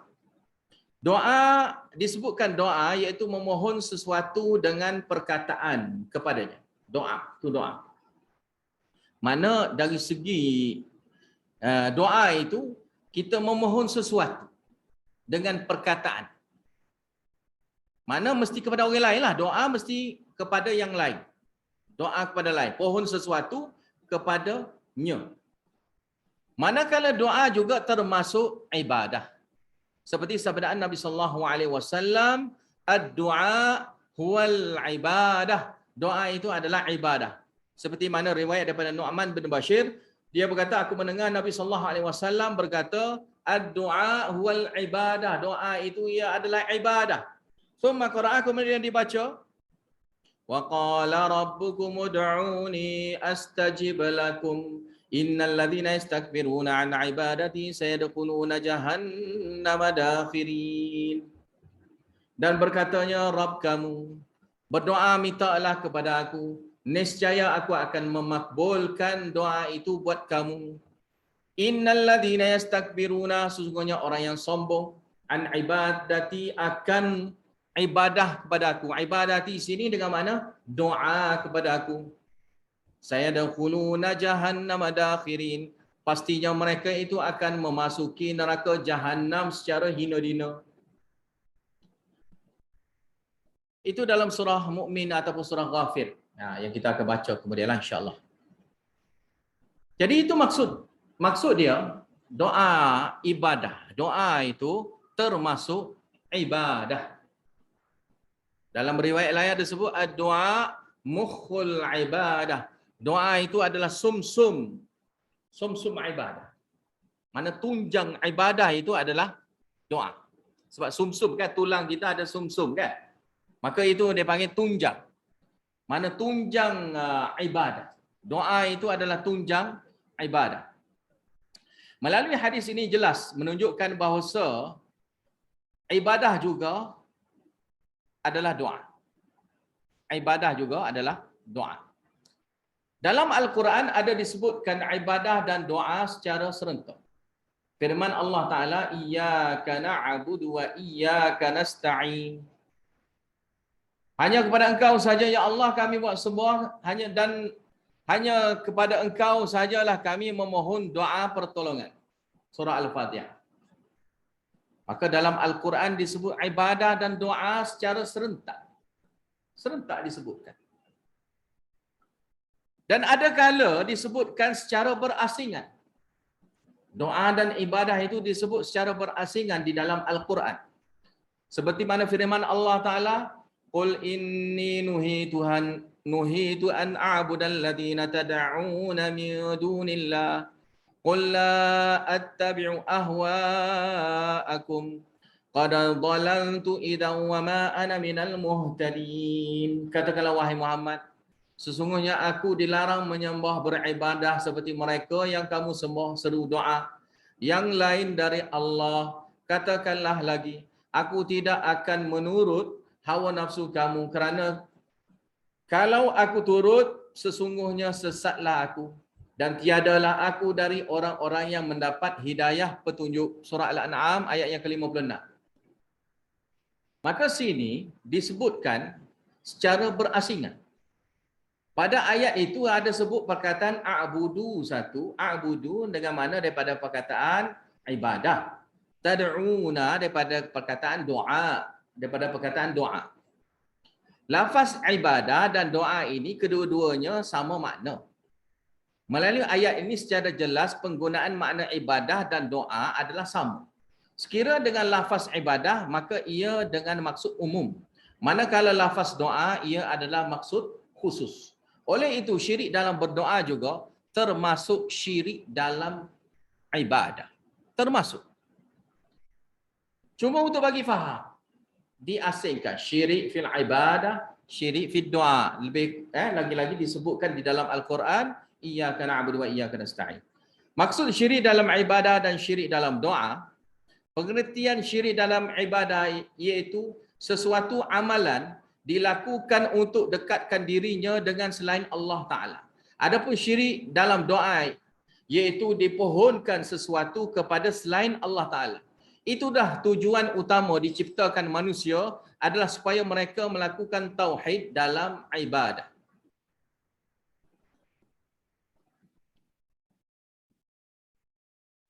Firman Allah Subhanahu wa taala, "Wa ma khalaqtul jinna wal insa illa liya'budun."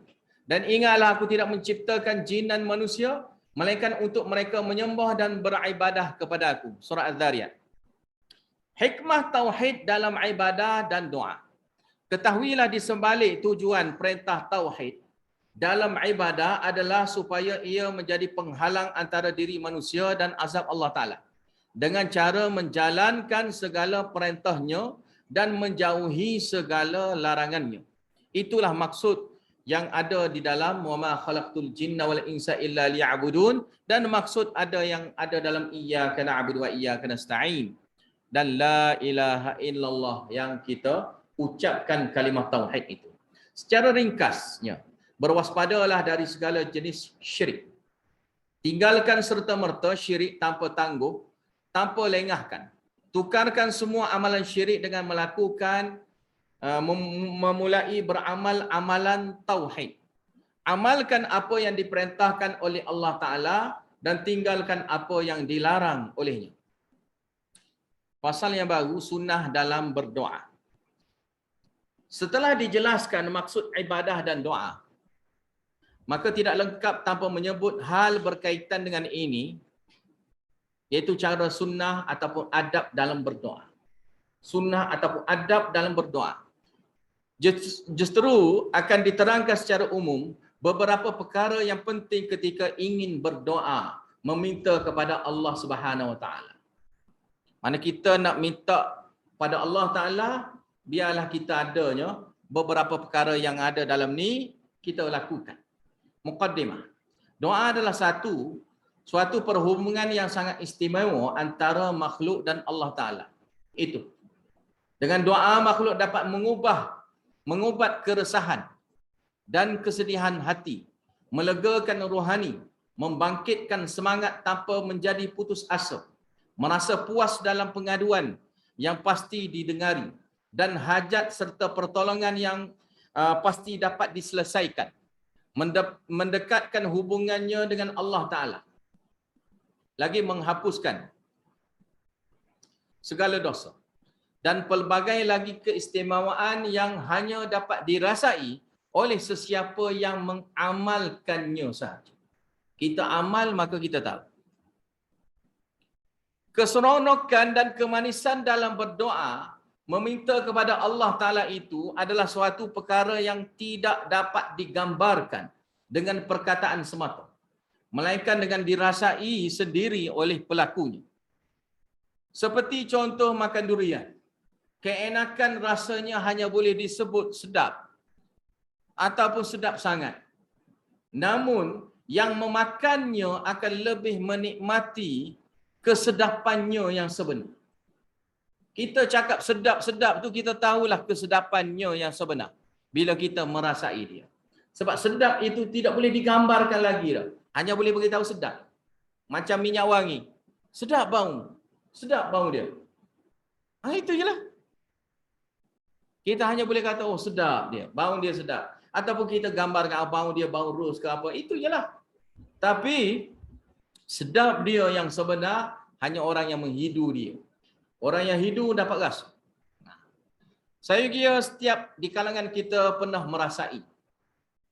Dan ia akan berdoa dan terus berdoa. Bagi orang yang merasai ini, dia akan terus berdoa. Dia tidak putus asa. Bagi yang belum merasainya, usah tangguh lagi. Segeralah memohon doa.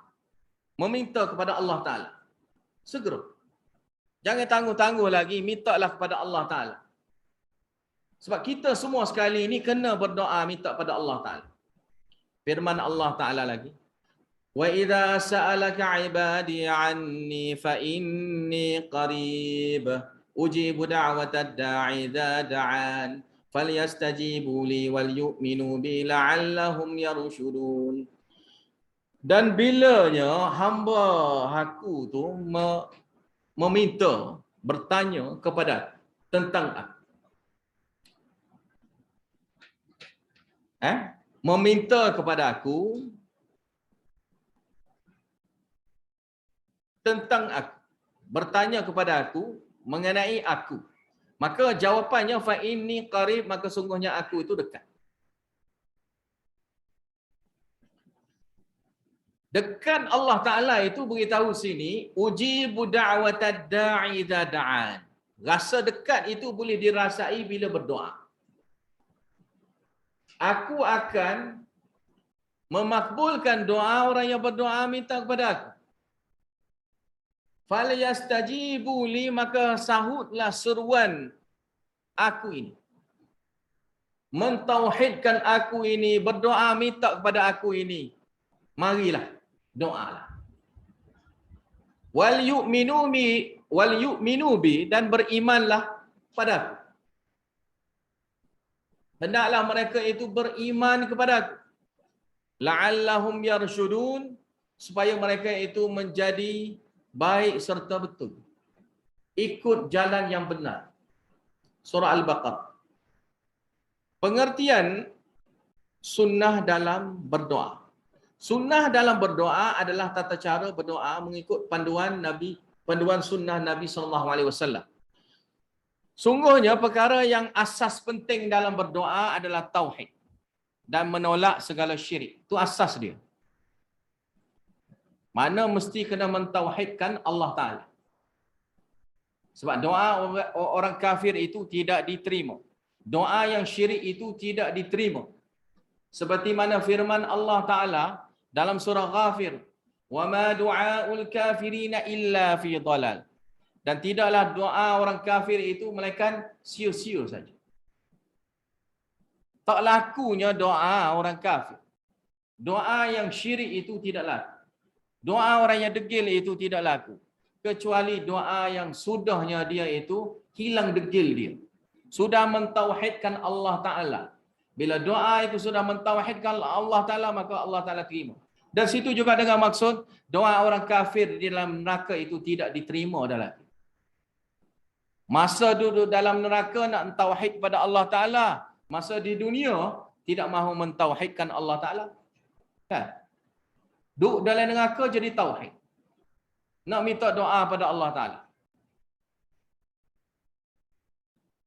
Antara panduan penting sunnah dalam berdoa agar mendapat asbab doa diterima oleh Allah Subhanahu Wa Ta'ala.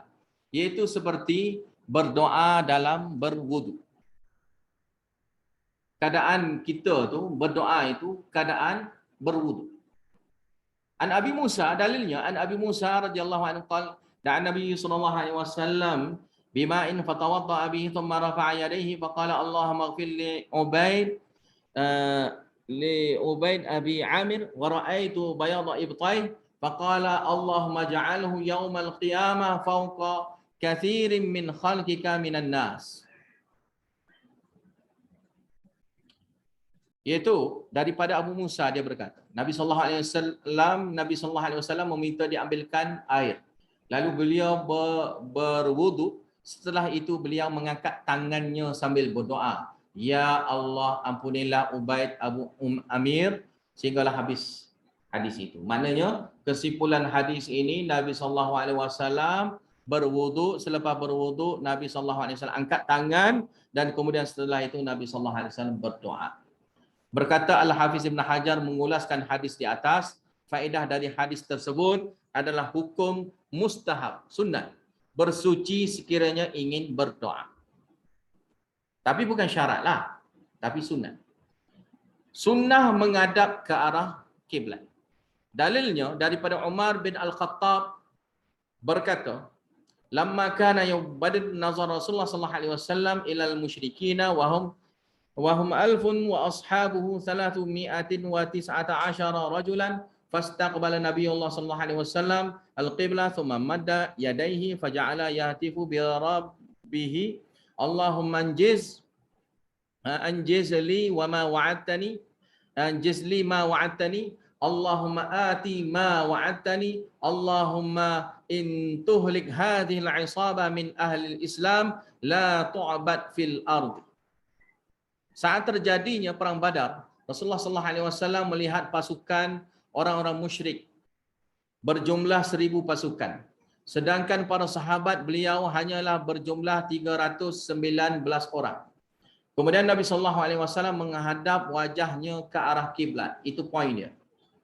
Poin dalil sini menghadap ke arah kiblat sambil menadah tangannya, dan hadis ini juga pun sebagai dalil yang kuat mengangkat tangannya. Beliau sedaya berdoa, Allahumma jizli ma wa'adtani, Allahumma ati ma wa'adtani, Allahumma intuhlik hadhil isaba min ahli Islam la tu'bad fil ard. Ya Allah, tepatilah janjimu kepadaku, ya Allah, berilah apa yang telah engkau janjikan kepadaku, ya Allah. Jika pasukan Islam yang berjumlah sedikit ini musnah, niscaya tidak ada lagi orang yang akan menyembahmu di muka bumi ini. Hadis riwayat Muslim. Penerangan. Perhatian, adapun berwudu dan menghadap kiblat hukumnya sunat. Boleh berdoa tanpa berwudu ataupun tanpa menghadap kiblat. Bukan syarat dia lah. Hukum dalam bab ini ada keluasan dia. Jangan kita sempitkan mesti kena wuduk, mesti kena menghadap kiblat, dan begitu juga mesti kena angkat tangan.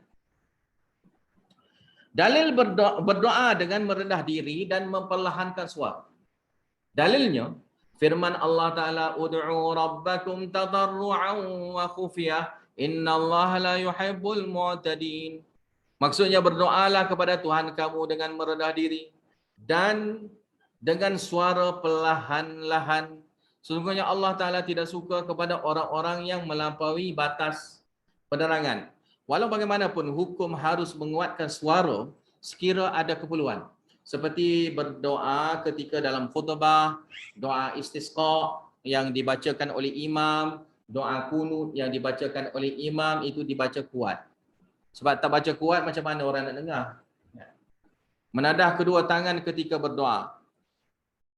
Itu seperti mana hadis yang sudah dibacakan dua di atas. Sesungguhnya menadah kedua tangan ketika berdoa juga termasuk sunnah. Amalan ini merupakan bentuk penzahiran kerendahan diri terhadap Allah Ta'ala. Dalilnya seperti disebutkan melalui hadis sebelum ini dari riwayat Umar bin Al-Khattab, fastaqbala Nabi Allah sallallahu alaihi wasallam al-qiblah thumma madda yadayhi. Kemudian Nabi sallallahu alaihi wasallam menadah tangannya seperti mana hadis riwayat Muslim yang sebelum pada ini. Penerangan, perlu diingatkan perbuatan menadah tangan adalah sunnah yang diharap sebagai asbab penerimaan doa. Namun tidak salah sekiranya berdoa tanpanya, dan perbuatan ini bukanlah sebagai syarat makbul doa, tapi bentuk pengharapan. Bentuk pengharapan, dan biasanya ketika dalam keadaan terdesak. Biasa dalam keadaan terdesak, sungguh sangatnya kita memerlukan, maka angkat tangan. Sebab apa? Nabi SAW pun sentiasa berdoa. Tapi tidaklah Nabi SAW sentiasa menadah tangan. Tidak. Bila dalam keadaan darurat, musibah, keperluan tertentu yang terdesak, Nabi SAW mengangkat tangan. Seperti mana dalam riwayat hadis Nabi SAW berdoa sambil angkat tangan ketika doa istisqa, doa minta hujan, sehingga Nabi SAW mengangkat tinggi, angkat tinggi, sehingga menampakkan ketiak putih Nabi SAW. Kedua ketiak Nabi nampak, maka diangkatnya tinggi. Dan diangkat tinggi cuma tidak disebutlah dirapatkan ini ataupun dibukakan ini tidak dijelaskan. Cuma dijelaskan hanya cerita pasal ketiak dia. Nampaknya ketiak Nabi SAW dengan mengangkat tangan itu. Maka tinggi. Mana seolah-olah gini, doa yang biasa gini. Makin tak biasa sikit, makin kuat sikit, tinggi sikit. Makin kita berharap, maka angkat tinggi. Angkat tinggi. Angkat tinggi. Jadi kalau cerita pasal angkat tangan ni, jangan kita sempit. Jangan kita sempitkan. Sebab dalam hadis pun, dalam riwayat sahih pun, Nabi SAW berdoa, contoh dalam khutbah, Nabi berdoa dengan mengangkat jari dia. Nabi berdoa dengan mengangkat jari dia. Satu jari. Sehingga ada dalam hadis yang lain beritahu, jangan angkat dua jari. Angkat satu jari. Sebab satu jari ini lambang tauhid. Sehingga dibahaskan oleh ulama, adakah jari itu kena digerak-gerakkan? Tidak digerak-gerak. Jari itu tidak digerak-gerakkan. Kalau kita nak berdoa, boleh juga kita berdoa, ya Allah, ya Allah, ya Allah, ya Allah. Ini pun boleh. Ini antara doa. Maka tak semestinya doa yang kita nak berdoa itu mesti kena angkat tangan. Seperti mana saya dah cerita dah sebelum pada ni kan, nak masuk tandas, tak adalah kita angkat ya Allah, angkat sampai tangan gitu. Ataupun gini ke, tak ada. Hanya baca gitu ya. Allahumma inni a'udzubika minal khubuthi wal khaba'is. Masuk dalam tandas. Okey, selesai. Tak adalah kita duduk doa-doa gitu, angkat-angkat tangan dulu sebelum masuk tandas. Seperti mana yang kita dah bahas sudah sebelum pada ni lah. Dimulakan, disudahi doa dengan tahmid, mana mula dan akhir lah. Tahmid dengan sebutan Alhamdulillah, sanjungan buat Allah Ta'ala dan selawat ke atas Nabi. Kena ada. Dalilnya daripada Fadalah Al-Ansari. Sami'a Rasulullah SAW rajulan yad'u fi salat wa lam yadhkurillah azza wa jalla wa lam yusalli ala Nabi sallallahu alaihi wasallam faqala Rasulullah sallallahu alaihi wasallam ajila hadha thumma da'ahu faqala lahu wa li ghairihi idza shalla ahadukum falyabda bitahmidi rabbih wassana'i alaihi thumma liyusalli 'alan nabi sallallahu alaihi wasallam thumma liyad'u ba'du bima syaa. Rasulullah sallallahu alaihi wasallam mendengar seorang berdoa. Sementara itu ia tidak menyebut Allah Azza wa Jalla,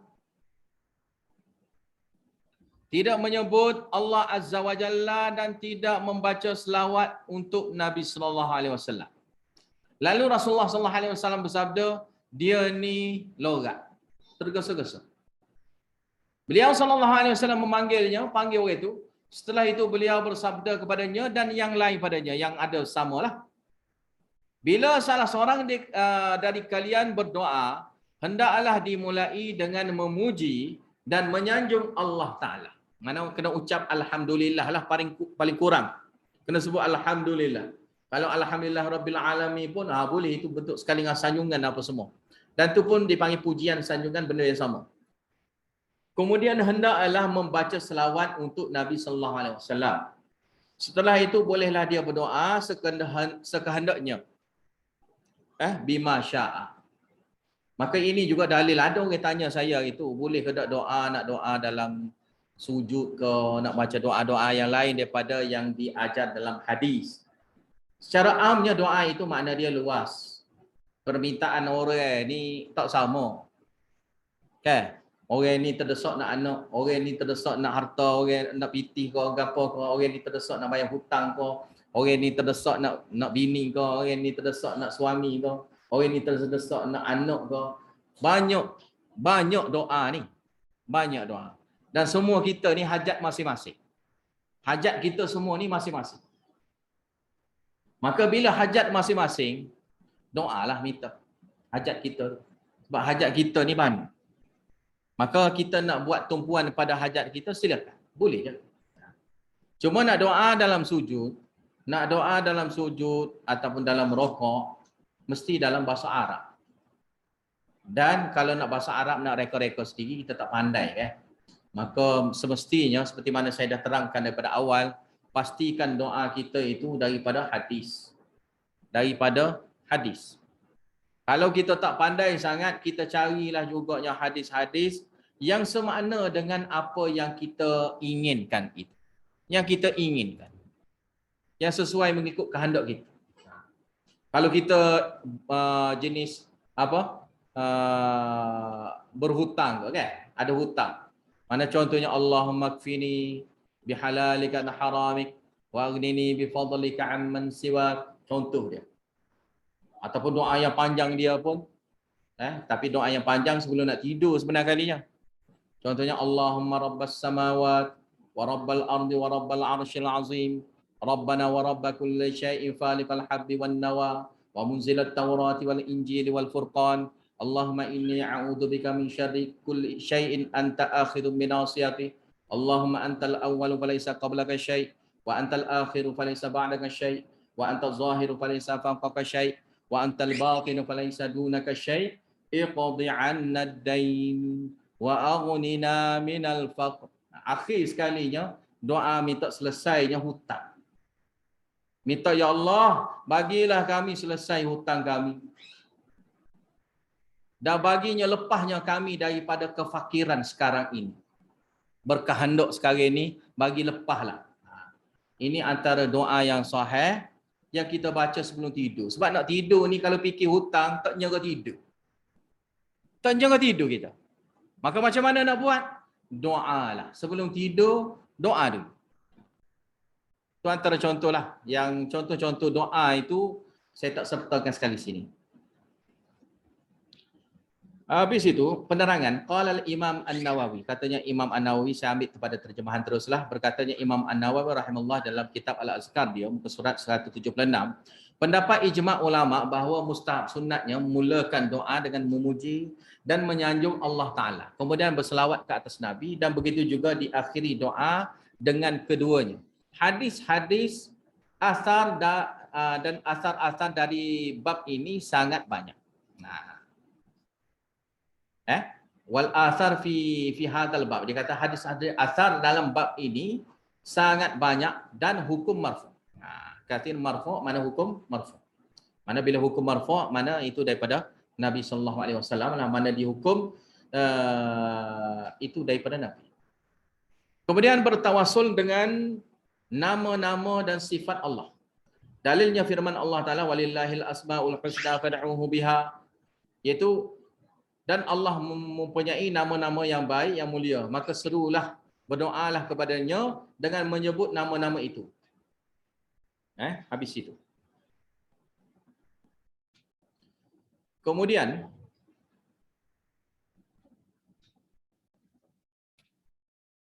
pakai pada sekali. Kemudian kita sambung pula lah. Bismillah. Wallahu a'lam bishawab wa akhiru da'wana alhamdulillahirabbil alamin. Wabillahi taufiq wal hidayah. Wassalamualaikum warahmatullahi wabarakatuh.